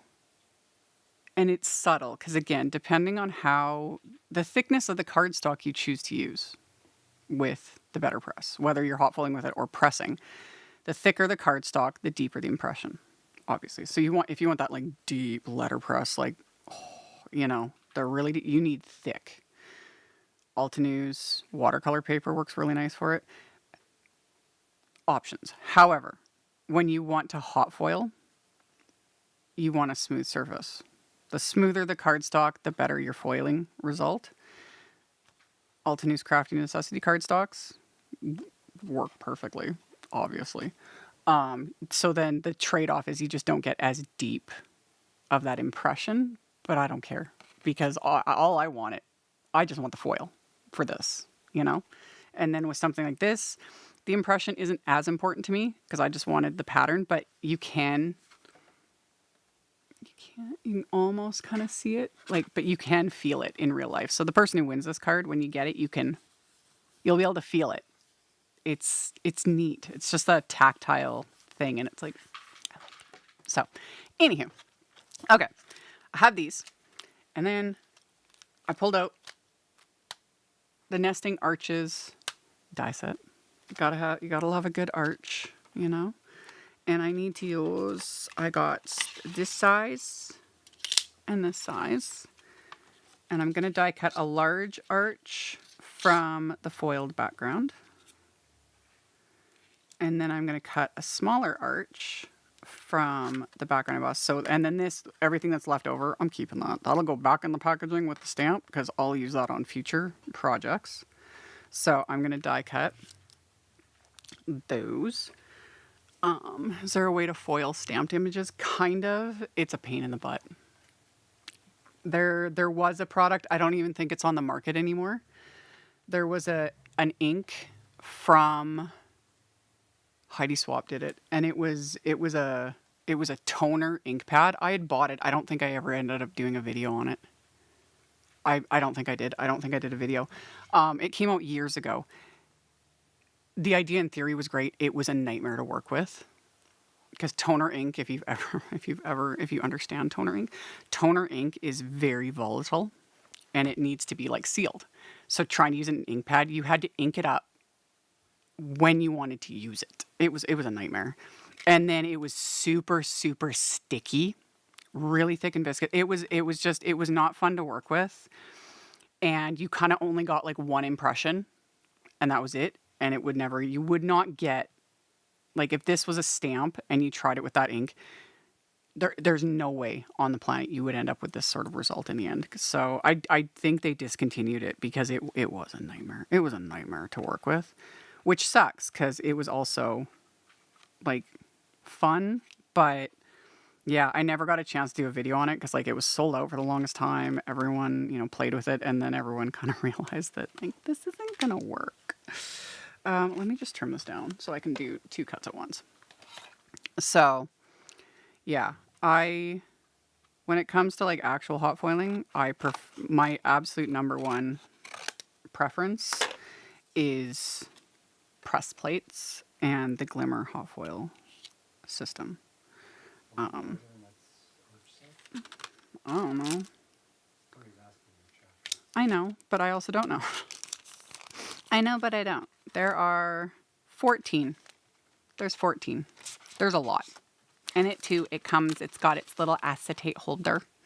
And it even has the little outlines. Love it. Love it. It's a great set. Anyway. back to what I was doing. Okay, we're die cutting that arch, and then we'll die cut this arch like that. Okay, and then, boop, let's die cut these guys. Okay.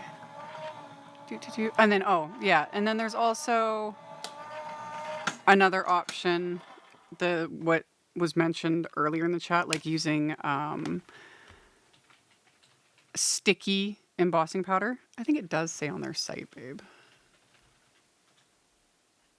I'm pretty sure it says. It says in the description, discover limitless design possibilities with the Nesting Arches die set. This essential set includes 14 precision cut. Yeah. Told you so. Well, there you go. See, I'm a blind old man. You are a blind old man. Anyway. It's like the ketchup bottles. Anyway. Sticky embossing powder. You can stamp an image to heat emboss. Use sticky embossing powder. And you have to use a totally different type of foil. Again, you will not get the crispness. It's not the same look. I pretty much never do that. Also because the sticky embossing powder, it has the weirdest smell to it. Doesn't matter what brand because they're all made by the same manufacturer. I hate the smell of it. I don't like it. And again, you just don't get the crispness, you know? But it is kind of an option within reason. It's a lot more finicky, but it's an option. Okay, so I got that. Methods to the madness. So it's that. So my plan is to have this sort of like background, you know? And then we're gonna glue this because again, the method of my master, I want to get all of this glued down because I plan on adding splatter. And splatter needs some time. And it's some time to dry. So, boop. We're gonna get that guy there. Like that. Yep. So we got him glued down. And then we'll glue down this arch. You did put that in the comment, that's funny. Here we go. I know. Okay. So then we got that arch. Like that. And then we have our beautiful shaped flowers. And I am going to do, I think like that. Kind of how it's suggested. So we're actually not going to use this guy. I was technically planning, I was hoping to do a second card. I don't think I'm going to have time. We'll see where this all goes. But I want to do like that. Yes. Because that's why I wanted like the black and the dark and like it makes the orangey yellow just pop. Just pop. Okay. Let's just commit. We're going to adhere this. And then, oh, that's right. The foil relief paste, y'all. I could use some foil relief. Yeah. Thank you, Mitzi, for reminding me. Have I used it? No, I will. This is a thing. Altenew released this a few months ago. I was like fixated on just the clear paste. I use that and I love it. Foil relief paste. This you would use with stencils. In theory. Again, in theory. What you could do with something like this is you've got your stamp. You could like, how would I want to do it? Either a sponge, most likely maybe a sponge, and like really lightly sponge it onto a stamp, but I would almost, you would have to wash your stamp immediately. I would not let this dry, only because I don't think this would necessarily like ruin photopolymer. I would just caution using paste like this on your stamps is just, it would be really difficult to get off the stamp is the problem. And again, you like stamping with it, you're not going to get like, you're not going to get like a crisp impression because this is a paste. But this with stencils, because you can apply this with a stencil, you let it dry, and then you can use foil over it. And Altenew has little videos and things showing exactly how it works. I just haven't played with it, but this, because I've used this stencil, would look gorgeous. So yeah, they do have foil relief paste on their website, and it's fun. Their pastes, I need more hours in the day. Like, man, I also need to. I should have let me put a magnet. My glue is being annoying today. Okay. So yeah, that is another foiling option. It's just a different beast. And yes, you don't need machines. That is, thank you, Mitzi. So for those that just do not want to get into press plates and hot foiling and like 5 different machines, I get it. Side note, all those machines, like the Glimmer, the Better Press, all the things, I bought those myself. None of that was sent to me. When the Glimmer machine came onto the market, I added to cart because I was like, hot foiling, heck yes, you know? And when the Better Press came on the market, added to cart. Couldn't help myself. But this is a fun way to add that foil look. Well, literally, add foil. Without any machines, because you just need some stencils, and play. You could also apply it, things like something like this, within reason. You could like apply it with your finger, and then add like foil, like, and especially if you like doing like mixed media, messy, you could, you know, do some just messy application, add some foil paste, you let it dry. It gets like tacky, and then you use foil over it, and it's fun. It is fun. I need to use that in a video. I'll get there. He's gonna sit in front of me so I don't forget that I have him. Thanks, Mitzi. He was sitting behind me, you know, not in my line of sight, so I forgot I owned it. So that is a good option to use with your stencils. To use deco foils for that. Technically, Mitzi, I can't remember if Altenew's, Mitzi might be able to answer this, if Altenew's foils will also work. Generally with this type of stuff, you do need to use like deco foil, which is a totally different brand, because they react differently. I'm not 1,000% positive. I got to play with this and test it with some of the foils I have. I have deco foil too, of course. Do I have almost every color? Of course I do. But yeah, I need to play with it. So many options. And yes, that is another thing you can do is double-sided tape. Y'all, we're like just going on show and tell here. This is another way. Let me grab a couple rolls. Stuff like, that's right, Deborah. You can use stuff like this. The Altenew's Ultra double-sided tape, like the strips, or you can use the full sheets and die cut them. So if you want a specific shape, but you could do like strips of the double-sided tape and apply foil and then peel, and that works too. It works. There are ways to add foil accents and patterns without getting into, you know, the machines and everything, but I'm not sure about that, but it does work with hot foil. It works with Altenew's hot foil rolls. There you go. Yeah. Altenew does have a bunch of colors. They're really pretty.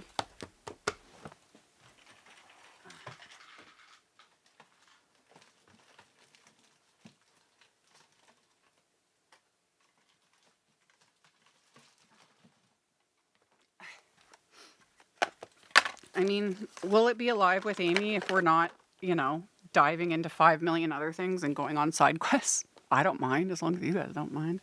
Okay. Altenew's hot foil. Because they've got the satin, which is what I used here, which is not as shiny, but they got shiny. You want shiny? There's shiny. Here we go. Here's champagne. I've used this in videos. Champagne mirror foil. That's like reflective. So there's that one. So there's champagne. There's this gorgeous, this is berry red. Some of my boxes are mush, but there's berry red. There's those two. There's copper. This is light copper. Gorgeous. Gorgeous. There's light copper. There's rose gold, which it's hard to show on camera, but there is a difference in the color. This is light copper. This is rose gold. The rose gold is more of a pinky rose gold, and then light copper is copper. That's pretty. And then there's ivory black. I've used this in videos as well. I've used all of them, I think, in like past videos, but there's ivory black, which is nice. I almost did this in black instead of the gold, because that would have looked, oh, like you can't go wrong with that. But the gold one, like whatever. And then there's like emerald green and Kelly green. There's other colors too. I need to check and see exactly what colors I don't have and add them to my cart. But yeah, there's Kelly green and emerald green, and I've used these in videos as well. So there's options. Beautiful colors, and then of course, you know, all the glimmer hot foil colors, and then there's deco foil. Like, once you start dipping your toes into the realm of foil, when it comes to card making, there's a lot of options. There's a lot, but my main and absolute number one favorite, like bar none, flat out, is press plates and hot foil. Like, because you just, there is nothing I've done. I have not seen anything. I've never tried. There's nothing that can match that detail, you know? All the other methods are great. They're fun. There's so many different things you can do. So yeah. Yeah. And then there's other things back on the, other things out there where you can use, like different like foil effects, different pastes and things. But all of that to say, this result, this like super crisp, detailed result, cannot, as of now, because who knows what a brand will design or figure out or whatever in the future. But as of right now, there is nothing that can dupe a press plate and hot foil. Bar none. I have not come across anything. It just is what it is. But all those other options are also just, they're just fun. They're fun. But a lot of people have been wanting to like replicate this without getting a glimmer or press plates or anything. And you literally can't. It's not the same. But there are other options. And yes, black and black, like this with the black. You all need to stop it now. You know, I'm just gonna throw this all in the trash and we're gonna start from scratch. Anyway, this with the ivory black mirror foil on jet black cardstock. Stop it.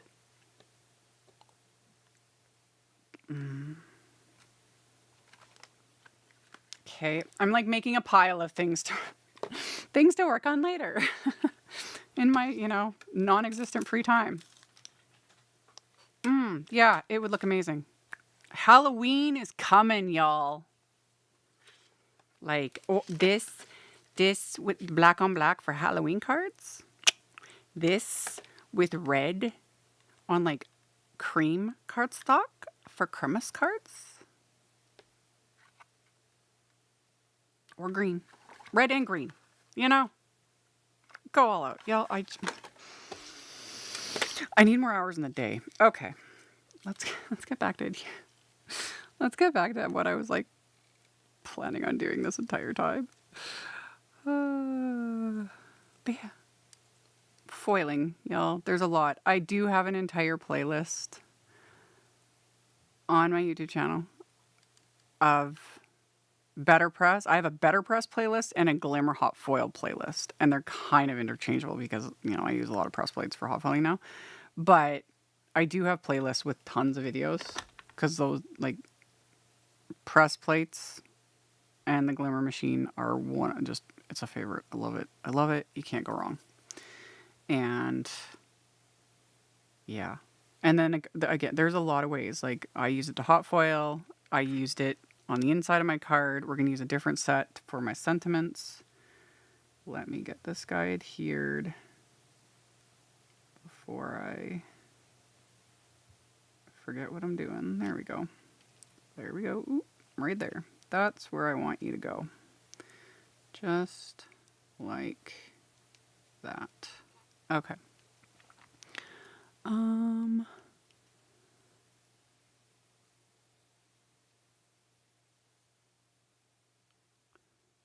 Foiled Elegance Hot Roll Foil Bundle. Mitzi, you're killing me here.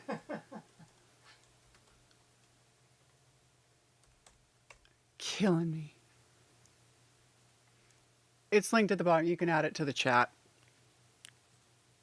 Oh yeah, because Altenew's got a couple of. I think it's like a pink shade. I don't own that. I need that. Also, can we just quit the live so I can go shopping? So many pretty colors. Anyway, he's putting a link in the chat. You can, if you want to see all the colors. Altenew's got a decent selection of colors. More than I realized, more than I own. So now I need to get them. Okay, I have those. Oh, and I did extra greenery. I was talking about earlier, y'all. I did from the set, the Ranunculus die cut set. Back to what we're doing. I had die cut more greenery using the same thing. Use the frayed leaf cardstock and all the same inks that we did earlier before Amy got completely sidetracked. Are we surprised? Are we surprised? So I've got greenery bits. If you guys know, I love my greenery. I did a lot. I should have I should just accept by now that what I plan for a live that we're gonna get sidetracked and we're gonna end up all over the place. Cause that's what I do. Okay. Yeah, he put it in the chat. So that's like the full section. And they have the, like with the hot foil, Altenew's got them. Like you can get them individually as well. But yeah, there's bundles and there's beautiful colors. They're beautiful. So we're going to add just extra little greenery bits. Sorry, not sorry. I know, right? Like, it's my job to enable you guys. And then you guys in turn, like, enable me. And then, yeah, I just, like, can we just stop what we're doing so I can, like, go shopping? Okay. I want to add, before I adhere this guy, I kind of want to add some little bits. Is it sold out? Well, some of it might be, but they'll restock it. Yeah. So yeah, all of their, yeah, the bundle is sold out, but a lot of their hot foils. Give me 1 second. I can actually just link to, if I do hot foil. I think I can do it this way. There we go. If I do that and then add it to the end, you can add that link in the chat. It'll be at the bottom again. Sure. Oh, they've got a fuchsia color. I need fuchsia. They have a satin silver too. I need that one too. I don't have that. Yep.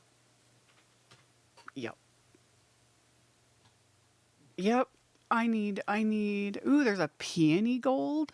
Oh, damn it, you guys. I need more hours in a day and I need more hot foil. Okay.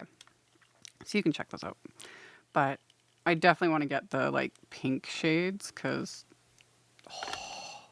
this with like that fuchsia hot foil on black cardstock. Stop it. Just stop it. Okay. How do we get back to Amy actually finishing a card? Oh my goodness. Okay. Doop. Yeah. So we got that one because I want to like, I'm going to put him like that. Yeah. He's going to go there. And then I think.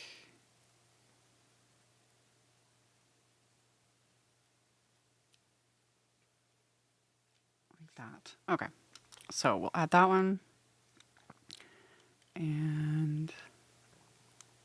that one. Like that. There we go. So we got our little bits. And then this last little guy right here. I'm not super concerned. My sentiment's going to go right there. So that little spot that looks weird, he's going to get covered up. I'm not worried about him. Literally, you guys, I'm starting to sweat. I'm like, I feel like I need to finish this live and race to order fuchsia hot foil before you guys do. I swear when this live is over, if it's sold out, I'm going to be so mad. I should just literally put on my be right back. Just put a pause. Just so I can order. They'll restock it. It's fine. It's fine. Okay. Let's add splatter. Okay? My other favorite thing. One of my many favorite things. Let's add splatter. I still need a bigger boat though. Goodness. This is a hot mess. Okay. Okay. Just don't knock anything over. So, for my splatter. Oh, it would help if I actually adhered this guy. He wasn't adhered. We're gonna glue him down. Because that would help. Let's do him like that. Like that. And then the MP didn't turn his order for me. Now he doesn't have access to my accounts. And besides the fact I've got a list as long as my arm of things. Like another storage thingy for my blending brushes. Boop. Okay. Also, like I was saying about the petal shaper tool, see? Like, it's not a ton. I could emphasize it more. You know, we could tuck in foam tape, etc., and really, but I love how this card is still easily mailable, but like, just that dimension from just the petal shapers, like, love it. Okay, let that sit for a second. I want to add. Okay.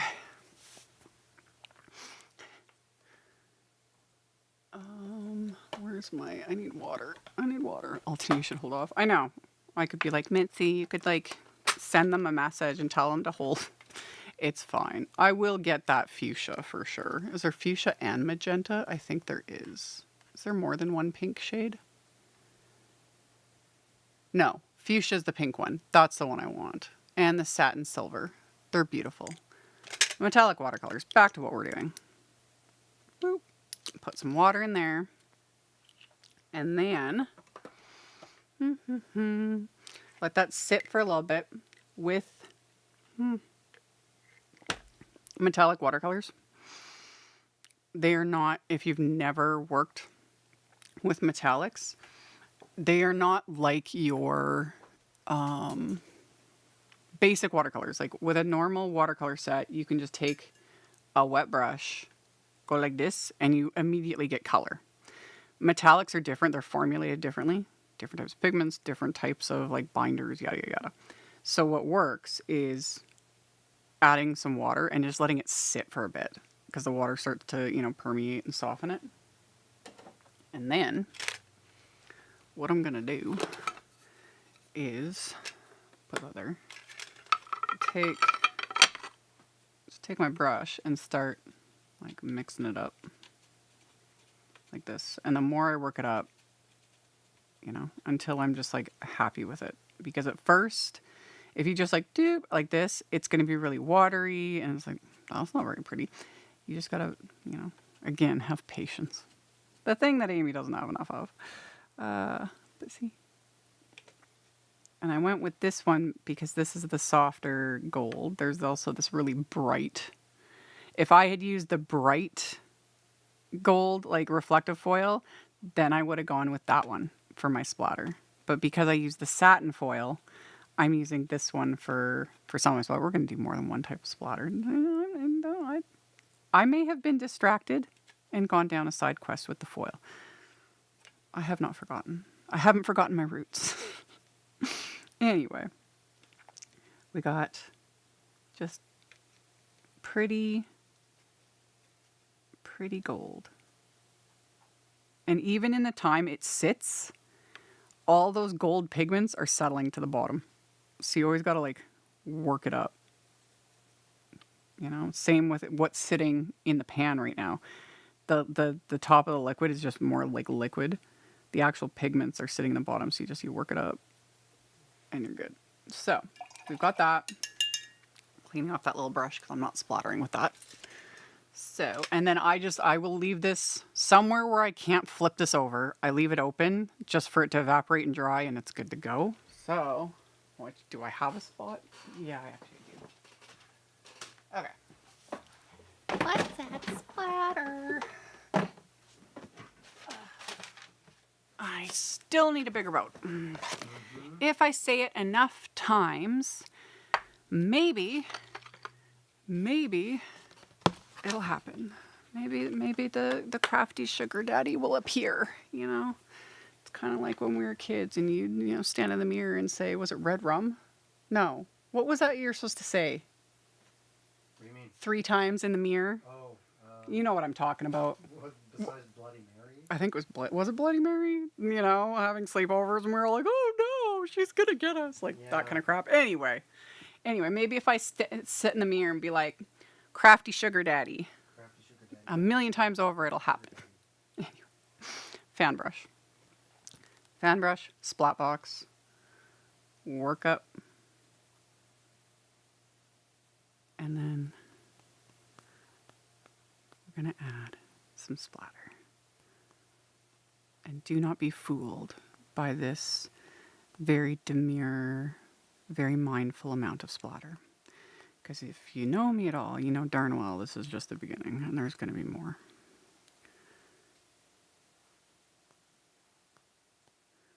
Adding extra to the flowers, because the gold just looks really pretty too with these orangey yellow shades. So beautiful. Lovely. Yes.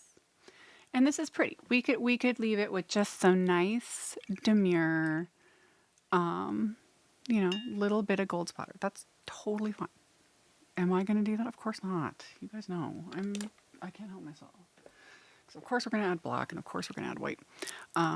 See, you guys, yeah, it was Bloody Mary. Goodness, I just remember being a kid.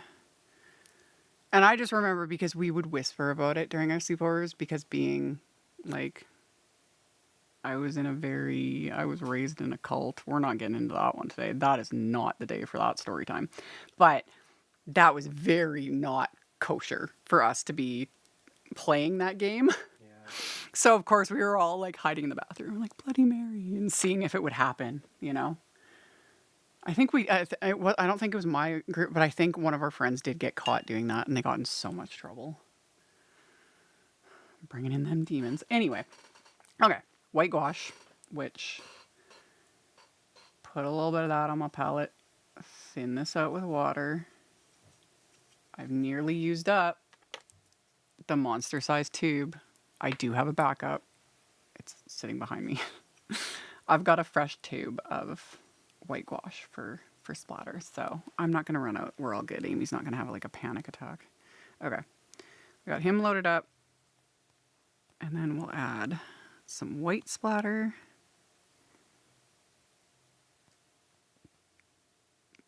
Trying to be a little lighter handed with this. We don't need a ton. She says that she adds more. Okay, that's good. So we got a little bit of white splatter.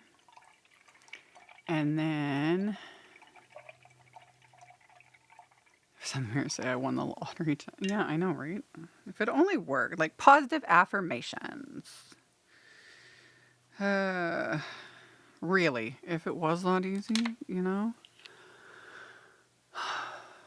I mean, I'd be living on that estate in the UK that's only starting at 45 million pounds. Anyway, I'm going to add some black splatter as well. So, kind of cleaned up that carbon black. Oh, Beetlejuice. Yeah, that too. Yeah, I see Beetlejuice 3 times. He's going to show up.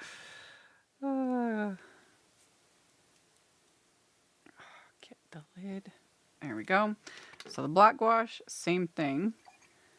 Water down. I'm more careful with the black gouache. This stuff does stain. So you just be aware of that, you know? So I try hard not to get my elbow in it, not to flip my palette over, that sort of a thing, because, yeah. For as klutzy as I am, at the bare minimum, I try not to destroy everything with the black gouache. So, got him mixed up. I'm gonna add a little bit more water. There we go. And then I'm just gonna add, I'm kind of tapping off this first bit because like my brush is full and I don't want like big, huge blotches. So I'm actually like getting rid of a lot of it. There we go. And then I just want a bit of black, not a ton.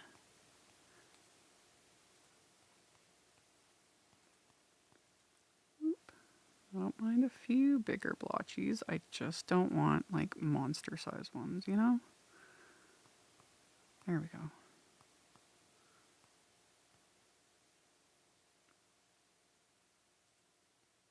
Okay, we're good. We're good. That's lots. Okay.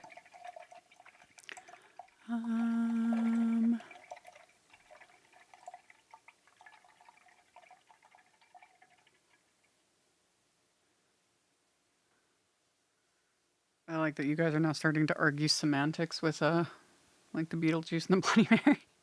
I know, is there a time limit? I always wondered.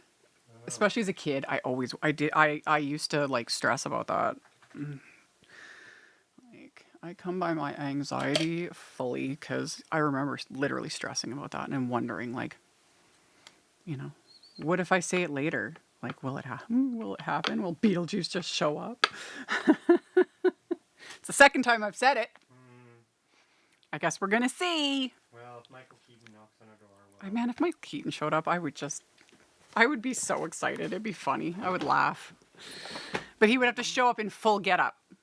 Like if he showed up not in full, I'm not gonna say it, but in his full makeup and outfit, I'd be upset. Slam a door in his face. Yeah. Tell him to come back. So we've got that. Got our splatter. Sentiments. Okay. There was reasons why I was doing the things I was doing. I'm going to carefully set this aside because I do have one big blotch, but I'm okay with that. But I don't want it to like smear. So we're going to set him aside carefully, so that I can do my sentiments, which, where did they go? They're here in the pile. There they are. This was also part of the June release. I've used these in 1 or 2 videos already. I'll be using them in future videos because I am a fan of, like I said, press plates. However, this bundle, you can get the entire bundle like so, or you can get just the stamp set, and I recommend dies, or just the press plates. I like options, but this is the One Go. It would help if I said the things. Solid sentiment banners, because there's the One Go solid sentiment strips that Altenew has done that I've used in a bunch of videos, and there was like add-ons over time, and those ones are just straight like rectangles. And then they've done One Go solid sentiment banners, and then I just assume down the road that there will be other sentiments sized the exact same way so you can mix and match, because I'm here for it. So of course I'm going to use the press plate because that's what I want to do and that's what I prefer, and just the detail. But for those again that don't want to get into the press plates, you're just like nope, there is the stamp set, and this is one stamp, so you can do it the same, you know. So I'm using the press plate because you can't go wrong with press plates. Like, I love them. And I technically could hot foil these. I'm not doing that today, but it is most definitely an option. But I'm just going to line these up on my Letterpress. And then I have a piece of white cardstock. So I'm going to tape the white cardstock into place. Like that. Just taping him at the corners.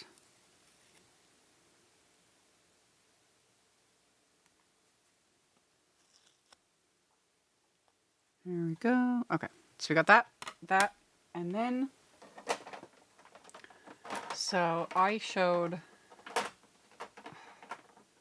press plates we hot foiled with a press plate. We used fresh dye ink with the press plate on the inside of the card. Now we're using a press plate, and for this I'm going to use Altenew's Obsidian Pigment ink. Perfection.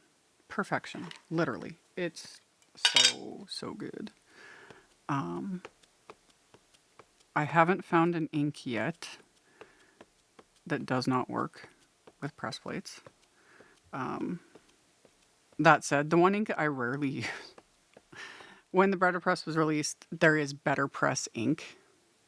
You know, it's made actually by Ranger, but it's made for spellbinders for the Letterpress. That ink is great. It's a great ink. It is very, very. It's a thicker ink, and you get amazing results with it. It's a pain in the butt to clean because it's a kind of a hybrid of Ranger's archival ink. But that's it. Pretty much every ink works. However, with one like this, with like sentiments like this, again, temper your expectations depending on the type of ink you're using. Like this works perfection. The fresh dye inks work. I did a video like a week ago using this set, and I used Altenew's fresh dye inks. It was great. The only thing where it gets a little bit different is using like metallic inks. Because of one, they're thicker ink. The foam pad, you just have to be a little more careful, especially if you're going to do something like this. Yeah, all different results, but black works amazing. Amazing. And then I put that on there, and then we're just going to run that through. Okay. But yeah, metallic inks will work. It's just, it will not be the same result. Going back to our like foiled result, metallic ink does not look like hot foiling. It just looks like metallic ink. It's still pretty, but you're not going to get the same, even close to the same result, but it is still pretty. So if you want like a more subtle effect, you could use like Altenew's like antique gold. That one looks really nice. It's pretty. And then an even more subtle effect. This is more of a sparkly-ish without actually glitter, but the enchanted gold pigment ink, it's pretty. It's just softer and a little more sparkly. It's not as solid as antique gold. We did a whole treatsy on those pigment inks in the live I did like a month ago, I think. Okay, so we ran that through.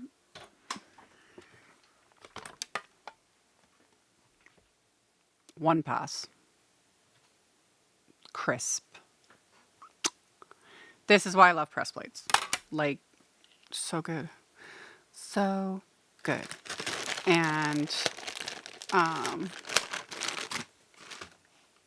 I just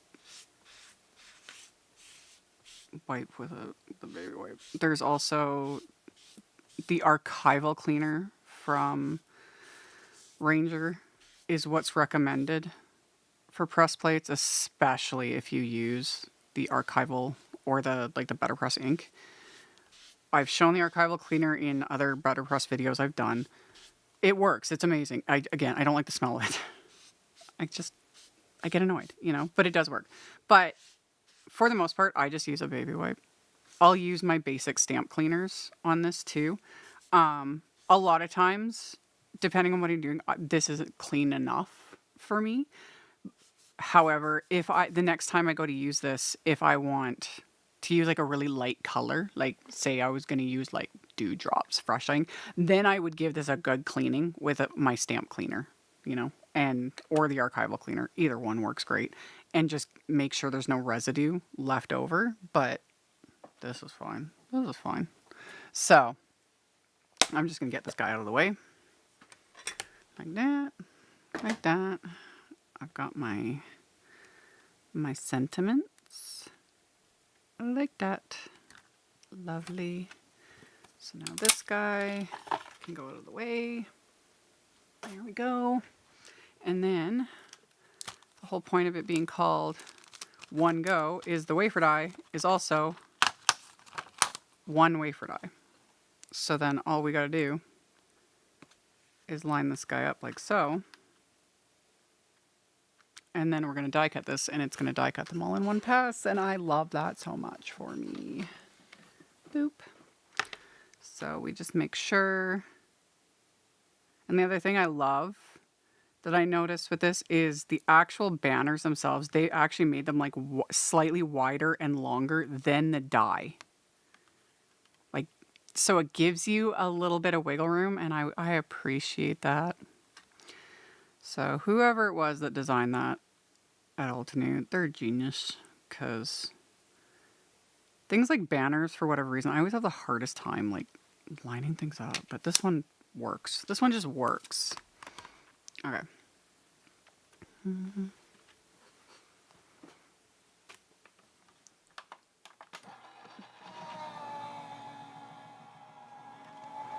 you need to be concerned about scratching a press plate like that with solid surface? I'm not sure what you mean. If you mean like getting scratches on the plate, like scratching the plate, not concerned at all. I have yet, and as clumsy as I am, I have never once. And like some of my plates I use them frequently, you know?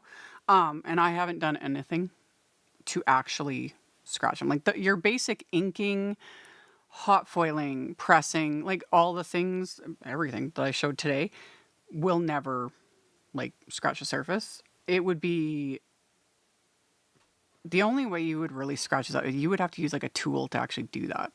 And I can't think of anything other than like someone intentionally wanting to wreck it, that would do that. You know what I mean? Like, because even like if you were scrubbing it with a, like if I wanted to scrub this like with a stamp scrubber, you know, that's not going to scratch it. Like, and I've done that when it's my plates are really, and same with my stamps, are really inked up. This, give him a good scrub and it'll get all the little bits out, and he's good. He's good. So yeah, no, these have held up. I've had press plates since they first came on the market. I forget when the Better Press came out. I don't remember, but I've had some press plates for years and used them tons and tons and tons of time, and I've never had an issue. Had that problem with solid foil. Foil plates are different. Foil plates are different, and yeah, like Spellbinders themselves have now shifted away as of, I forget, it was like earlier this year basically. Spellbinders no longer makes hot foil plates. I don't think any of the Crafty brands, as of whatever point in time, but more recently, they no longer make like hot foil plates. They just go with press plates, because you can do both. Because you can hot foil with these, you can press with these. Like, press plates are more multi-purpose, whereas hot foil plates, really, you can hot foil with them. That was it. Like, you could kind of get an impression, but they were nowhere near as versatile as press plates. So, yeah. And press plates can get more detailed. It's a different process when they make them. And I know I sound like I'm just like, oh, like, buy a better press. It's not that. I genuinely love them. And like, look I did that. And now I've got extras. And I love that for me. So, what I need to do is, I made a mess. You made a mess. You're never gonna reassemble that thing. Oh, I will. I took a photo of it. I'm reassembling it during the live. Haha, so there. What I did, I'm like, I have all the pieces I die cut and planned before we actually went live. Y'all, I got a mess. Where's my other sentiment? I did lose that. Where did he? Oh, there. No. How did I manage to lose a sentiment strip, y'all? Like, that's weird. Which one did I pull out originally? Okay. Not that it really matters. So, let me explain what I'm doing, because I'm just, you know, being an annoying mess here on live. I don't know where it went. I'll find it after the live. That's how it always ends up. So, when I've got extras, I just put them in the packaging. Because then the next time I pull this out, which sets like this I pull out frequently, I've already got a variety, which I did have. Here we go. From the previous videos. Throw them in here, and then I can like dive through, because if the colors work or whatever, you know. And boop. So we've got that. And then I die cut. This is, what shade of cardstock was this one? I forget. Is this chamomile? No. It's not caramel toffee. I think this is, was it lemonade stand? Yes, lemonade stand. I die cut. Oh, I found it. The ADHD gremlins. It was more just, again, me having a mess. It fell off to the side. This was the one I wanted to use. So, I die cut just without stamping or like pressing, using the press plates, just using the wafer die. So I've got, again, extras.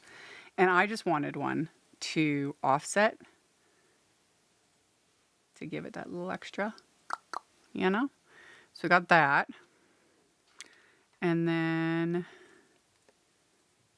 I'm going to use that. So let's make sure that this is mostly dry. It looks like it. I'm still going to be a little careful. So we're going to put this on the inside, and just because I've got them, I can even still offset this one too. Why not? Let's be a little extra fancy. So we'll glue these guys together. Boop.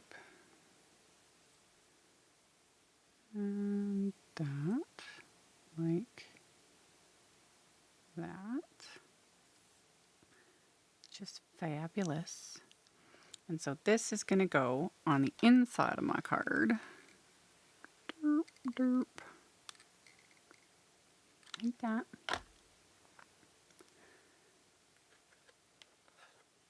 And like that. So we've got that on the inside. Boop. So there's the inside. And then I'm going to adhere these together for the card front. And I'm going to add some enamel dots. And while I'm doing that, you can pick a winner. All right. 2.5 hours, y'all. I was all in my head. I was like, oh, I'm going to get at least 2 cards done during today's live, because I, you know, prepped ahead of time. I get no regrets. I enjoy my little side quests with you guys and like playing show and tell, and literally now I'm like, I need fuchsia hot foil. Ah. Anyway. I'm sure people have noped out. I know someone already didn't like, cause they thumbs down my live. They didn't like it. I'm gonna cry so much over that. It's all engagement, y'all. Doesn't faze me in a bit. But yeah, to people who are new, it is kind of true. My lives are chaotic. This is kind of par for the course. But we have fun. There we go. So they're offset. And then it's gonna go like that to cover up that spot on the stem that I was annoyed at earlier. So we got that. Like that. And then, as my final bit of embellishment, just want to get him glued, enamel dots. I have been back on the enamel dot wagon, you know, I've been using enamel dots literally for decades, but back on it because I have a ton. Altenew makes prefer. I think there is an enamel dot selection for every single quad of inks. If not every single one, almost like there's a lot. There's a lot. They've got every color you could imagine. So this one's the Citrus Punch, and you get a ton. It's ridiculous. And I've got a ton of them. And like I always say, like these are self-adhesive. Over time, the adhesive on enamel dots will dry out. However, even if it does with something like this, who cares? You can just add a little dot of glue, press it, like it's not the end of the world. So use your enamel dots, but at the same time, this is one of the things where it's like, it ain't the end of the world if, you know, it's not like pastes. Use your pastes. Those will dry out over time.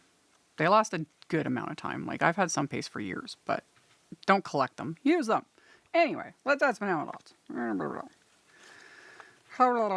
You know? So, peel and stick, my friends. Peel and stick. So we're going to stick one there. And then we'll put like this one. I'm glad you guys enjoy my lives. They're something. They're something. And then we'll do this one. Like that. Yes. And then we can do like this one. We'll put over here. Like that. And then we'll take this one. Like this.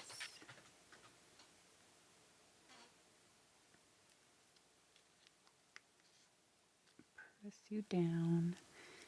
And because I can, let's do one there. And nope, I want this one. I want this one. One there. One there. And one more. Like that.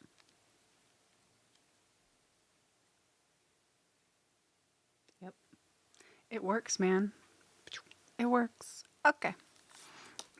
I've always had trust issues with enamel dots. I know sometimes it depends. Enamel dots I've never really had an issue. Or the like the gem. Altenew's enamel dots. There's enamel dots, there's the gems, and there's the pearls. And I have all three. Never had an issue. But yeah, there ain't nothing wrong though with just being extra secure and adding a dot of glue before you put it down. That works too. Have I done it? No. But yeah, if you're ever feeling, or if you've had the pack for a while, like years, and it's you'll be able to tell, because when you go to peel them off, you'll know when your adhesive is starting to dry out, because you'll go like this and they'll either go ping and it's gone, or they almost like fuse to the acetate. Like you will know if they don't remove easily, like at all. Like these just pop off. They're good. Everything's good. But if they're just like and don't feel sticky, or they've like fused to the acetate, the adhesive on them has it's basically dried up. Use liquid glue. You know, it works. And if you're just not sure, and if you're working with like textured cardstock, glitter cardstock. If you are trying to adhere like anything like an enamel dot to like glitter cardstock, you need liquid glue. Or a glue dot, just something stronger, because it repels. But anyway, that was my spiel on that too. I made a mess. I had fun. I hope you guys did too. This was chaotic, but also it was good times, man. So we have all that that's just cardstock, lightweight cardstock, you know? That was that fresh lemon cardstock. This was all thanks to petal shaper tools. Like, yeah, you know, it just builds. And yet it's not, my card is not thick at all, really. I could have popped things up again. I could have used instant dimension foam tape, like really built up the dimensions. Sometimes I do. It depends on my mood. But I just went thin. But I cannot, I love it. It's so good how it just, you know, shaping those petals with it. It builds and it just gives everything a little bit more life. And then of course, that pinstripe background. Love it. So we got that texture, and then we've got the hot foiling on the background and all that, you know, depth of the ink. 3 types of splatter, enamel dots, and then on the inside, of course, my card's like freaking out because of that black foam mat. The dewdrop ink. And again, it's textured. You can feel it. You can feel it. So yeah, we did all the things today. It was fun. It was fun, you know? And it's shiny. You can't go wrong. You can't go wrong with any of it. With any of it. Okay. There I am. Who am I sending this to? You are sending it to Susanna in the United Kingdom. Ah, Susanna in the UK. It'll be a while.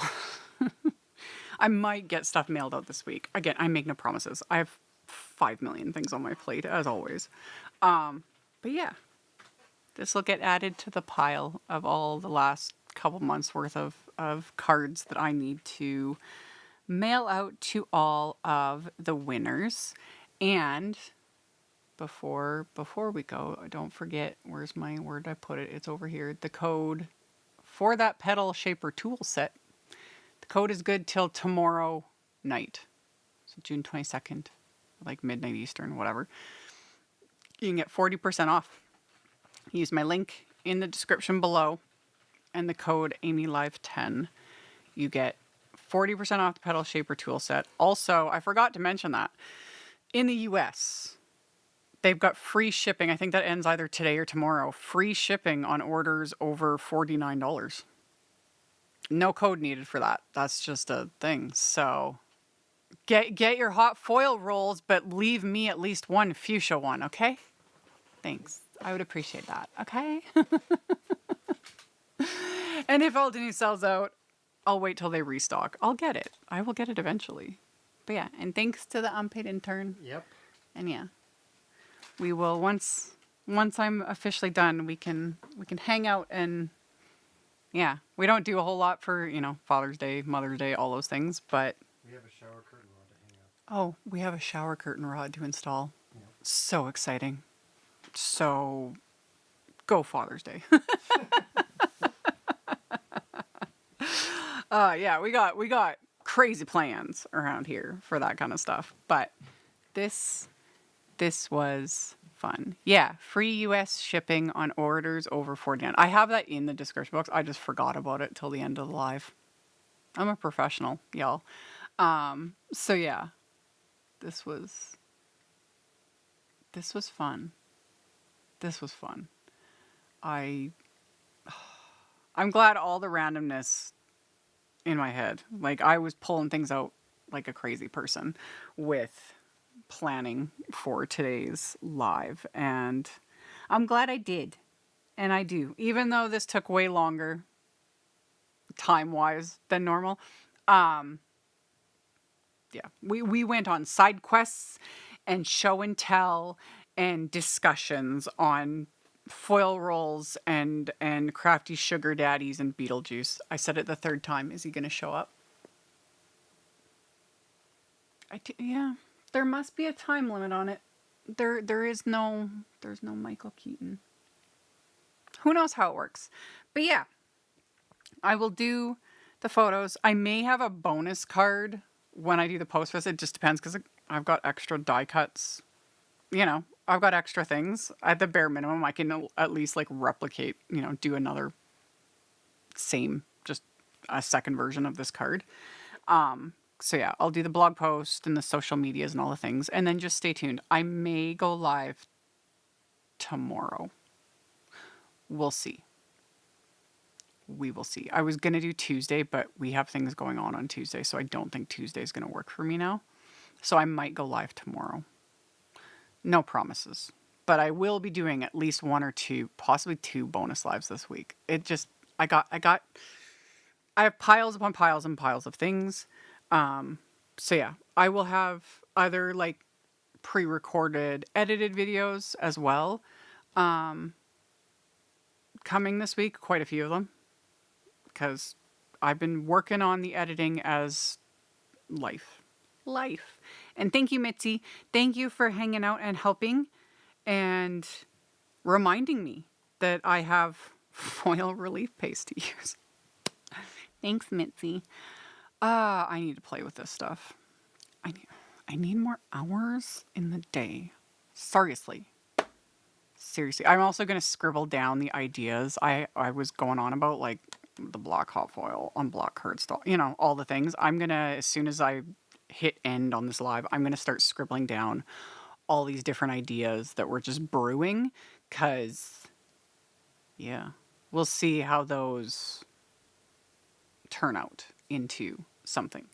And yeah, I appreciate you guys joining me in my chaos and hanging out with me. And then, again, links to everything are below. Check out my sales page. I have that linked below as well. I updated that this morning before going live. So there's some time sensitive, like some of the sales like end today. And I have the petal shaper sale that I shared. That's all on the sales page as well. And I think that's it. I have such a mess. I've just got piles of like ink pads and blending brushes, foil rolls. Like, I got a mess to clean up. But it was fun. And yeah, he's gone as always, but we got things to do. He always pieces out and does his little wave as soon as the live is over, because that's how his brain works. But he helps and I appreciate it. And yeah, I like how this turned out. So, okay. I'm glad you had fun. I had fun. And yeah, I will give everybody a heads up before I do another live. Like, I'll be live again next Sunday, 2 p.m. Central, like always. But yeah, I'm going to try and do a couple bonus lives this week. One for sure. Again, potentially tomorrow. It just depends. I need more time. And it's always when I like mentally start planning things that everything falls apart. I'm trying not to tempt fate by being like, I'm going to be live tomorrow. But yeah, I'm going to aim for it. But I do have a couple videos coming Tuesday for sure. I'm in 2 separate hops on Tuesday. So I have videos coming for that. And then several other pre-recorded edited videos, because I'm playing catch up. I've been having issues too. I was having issues last week, not only with the like construction noise and stuff, but I was having a hard time getting my videos uploaded. Like, YouTube was being weird. Everything was I was having tech issues galore last week. It was chaotic. I was annoyed. So, hoping this week works, because I've got deadlines and things I need to deal with. Okay. Yeah, we're good. I think I got caught up with everything. Oh, and then yeah, you can find it on my channel, but those watching on the replay, it'll be in the end screen. I'll put my Letterpress playlist and my Glimmer Hot Foil playlist, because I've got dozens and dozens of videos using the things in different ways. So I'll put them in the end screen, and then I'll end my Altenew playlist, because I have an Altenew playlist as well of just videos I've done using Altenew products, because I love them. And yeah, this was fun.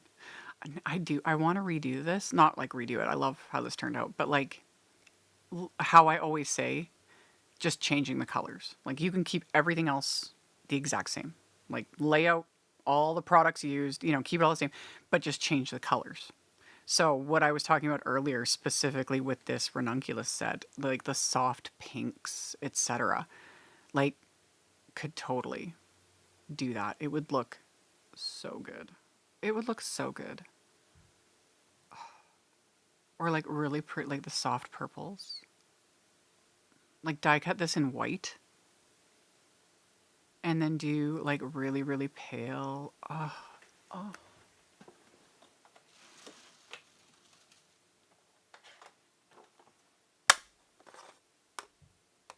That. Or that.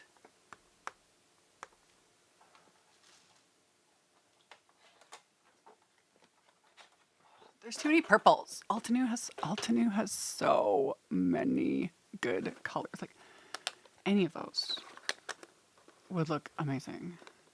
Bluey purple, more of a like a true purple. These are like what I call this is the sugar plums. These are more of like what I call vintage shades, like vintage purple, but would look beautiful. Beautiful. So yeah, you just change the colors and how that totally changes the vibe. Love it.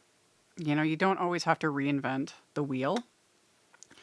And something I have to remind myself of, because I'm always wanting to like show, like blow everyone's minds and show the most amazing things. And it's like, sometimes you don't got it. It just is what it is. But anyway, you were having issues too, Geraldine. Yeah, there was something going on with YouTube in the past week. Not fully, like things weren't broken, but there were some weird little, I was noticing some weird little things that I was like, that always means that they're like updating something behind the scenes, because it just slows the whole operation down for those of us that are content creators. And yeah, I was struggling with tech last week. It was frustrating and time consuming. Wham. Anyway, all of my rambles and things. Yeah, you could do like really pale purples. Switch out the Galaxy Stream shade of cardstock for like one of the really dark grays, or Andromeda. Andromeda cardstock from Altenew is one of my favorites. That's another thing I have to order more of. I use that one a lot. Andromeda is gorgeous, friends. Where is my Andromeda hiding? It's in here. Andromeda, where did you go? Where did my Andromeda cardstock go? Hello. Where are you? There it is. Is that the one? There it is. He was hiding. Andromeda. Dark purple. So good. I use this one a lot. Like, I need to order another pack of that. And yeah, so you could do like an Andromeda cardstock. Like here, the Andromeda. Die cut these from either white, or you could die cut them from like, do like Glacier Iris and then just do darker purples. Oh, it would look so good. It would look so good. Okay, you guys. Yeah. I can't show it. Yeah, I can't show it. Wait. Yeah, those. They're stamp and storage. I'll put a link in the chat. Stamp and storage. Where's my copy link address, because I'm still live, so I can pop that in the chat. Oh, here, let me put stamp and storage carousels. There's the link. Okay, that's what I have. Altenew's fresh dye inks. The carousels I currently have are the ones meant for distress inks. However, they have carousels made specifically for Altenew's fresh dye inks. I actually have them. I ordered them over a year ago. It was a while ago because I nearly had a heart attack when we had a couple of big rainstorms and my space flooded and the box those carousels were in was on the floor. And I was like, I was so, they're fine. They're fine. I was so stressed because, especially in Canada, getting those shipped is not cheap. Like, I budgeted and save up for that kind of stuff because it's, you know. But yeah, and they were sealed in plastic. Like, they're fine, but they're sitting. I need to assemble them. You can buy them pre-assembled and painted if you want. It just costs a little more. And if you're in the US, especially the mainland US, I think they do free shipping after a certain amount, or it's way cheaper. But anyway, the ones for the fresh dye inks, the carousels, they fit in an IKEA Calyx cube, which is because one carousel holds, these ones hold 96 ink pads. The carousel designed for Altenew's inks, I have to actually check the listing because I get asked about these a lot. Shop carousel products, ink pad carousel, bingo. The ones for Altenew hold 120 in one carousel. Highly recommend. They are very well made. Putting them together is a pain in the butt. However, if I can do it, anybody can do it. There's directions and all the things. And yeah, like it rotates. You know, it rotates.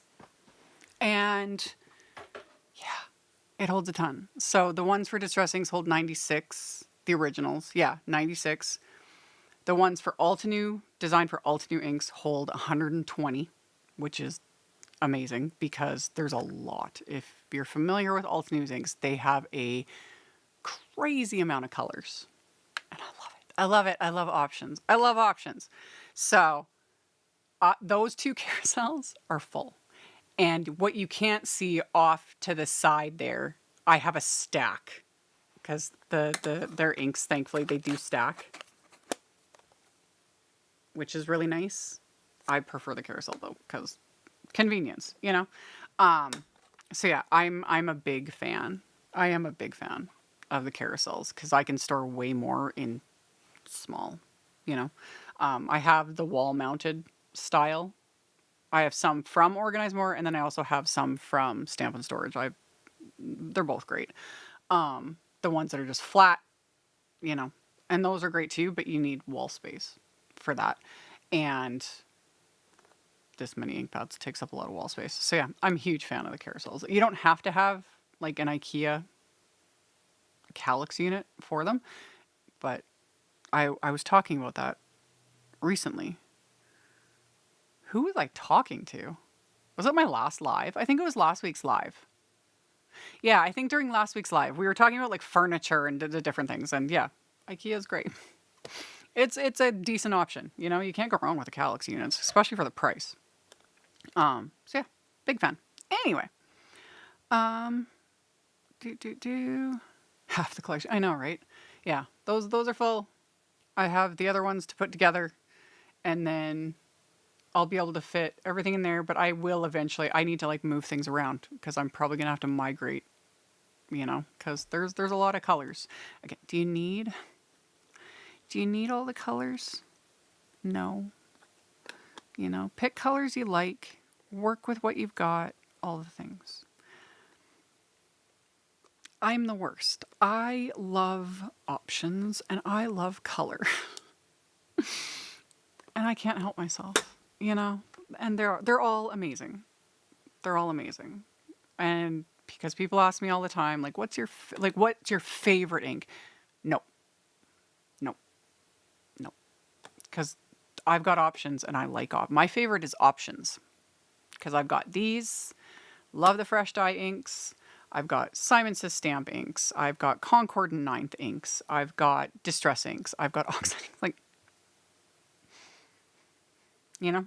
And I would have more if I had more space and if I had a bigger budget. If that craft Crafty Sugar Daddy would just materialize already, you know, so that I could have all the things. But yeah, define need. Exactly. There's options. There's options. And yeah, stay tuned with Altenew and the fresh dye inks. That's all I'm saying. I'm not saying anything else. Like, there's a lot of colors. Is there room for more? Of course there is. Of course there is. That's it. I'm not saying nothing else. Anyway.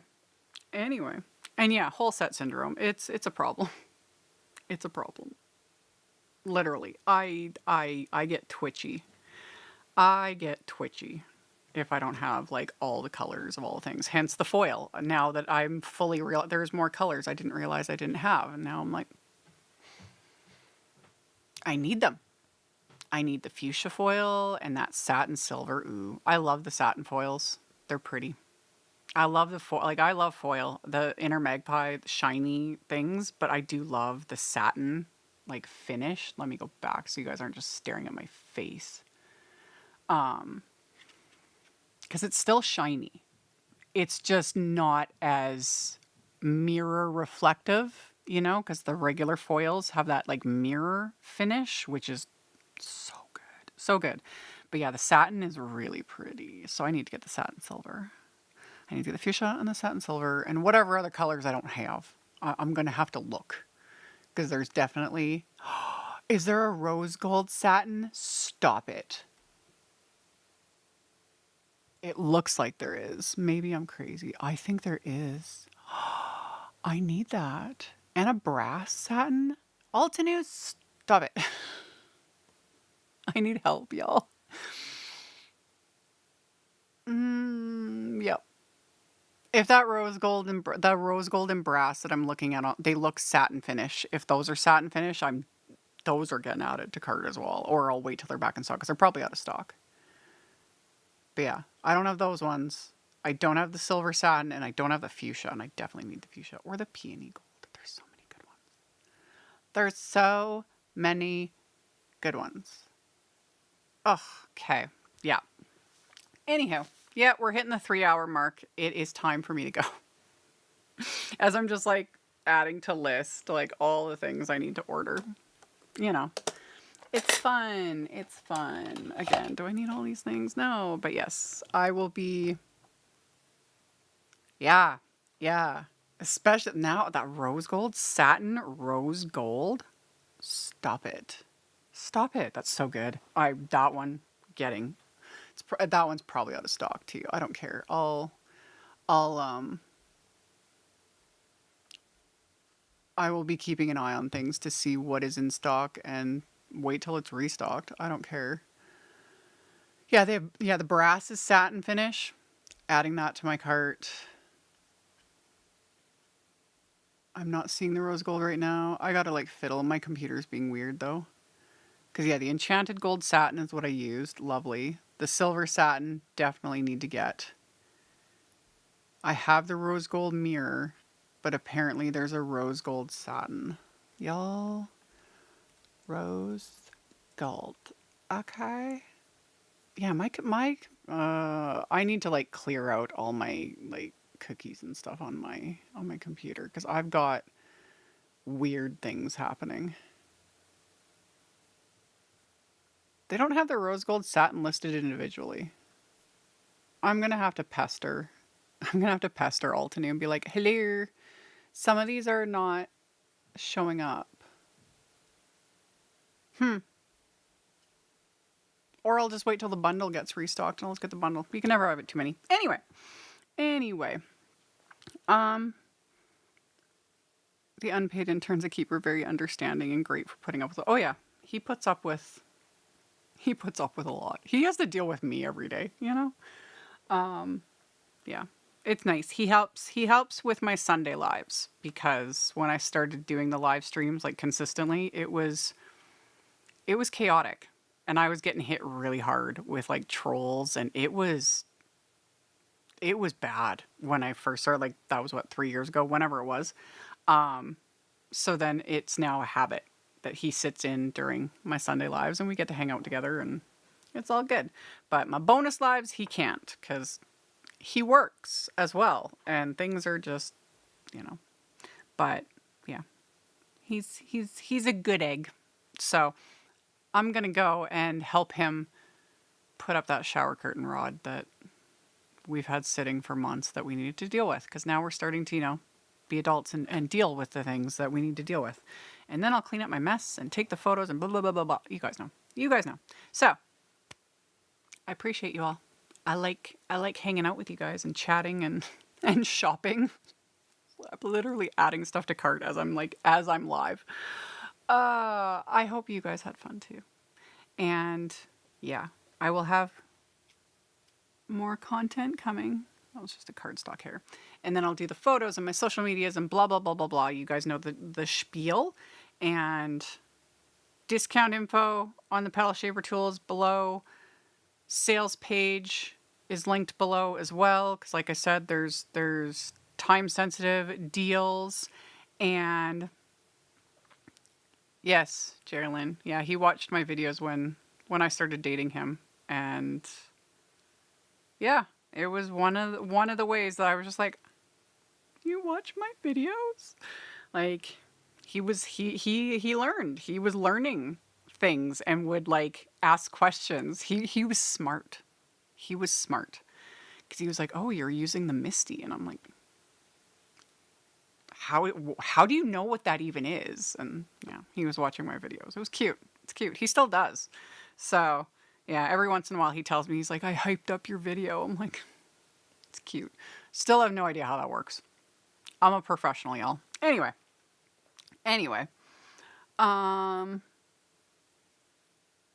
Yeah, Kathy, we should do a group shopping event where we post deals we find using your links. That'd be amazing. I would love that. I would love it. There's some good deals going on right now. Like, I try to keep my sales page updated. It's a lot of work. But I lack sometimes. Like, I'll forget and then I get caught up. So that's why I usually will post a heads up across my social media. Like, I updated my sales page because it's a lot of work. It's a lot of work doing all those things. But it's part of the job. So, yeah. Okay. I gotta go. I need to stop procrastinating. I don't want to deal with that curtain rod. It's annoying, but I'm gonna go do my thing. So, appreciate you all. I hope you all have a great rest of your day. And I will be chatting with y'all, hanging out with y'all, at least next Sunday, 2 p.m. Central. Potentially before that, if I do get some bonus lives up. And then my regular pre-recorded, edited content, you know, same old, same old. And that's it. I will talk to you guys later. Bye. Thank you so much to my amazing Patreon supporters. For anyone that might be interested in joining my Patreon community and supporting me, the link to my Patreon is in the description box below the video. For everyone else, as always, thank you all so much for taking the time to watch my videos, for thumbs upping, commenting, subscribe if you haven't, I'd love to have you.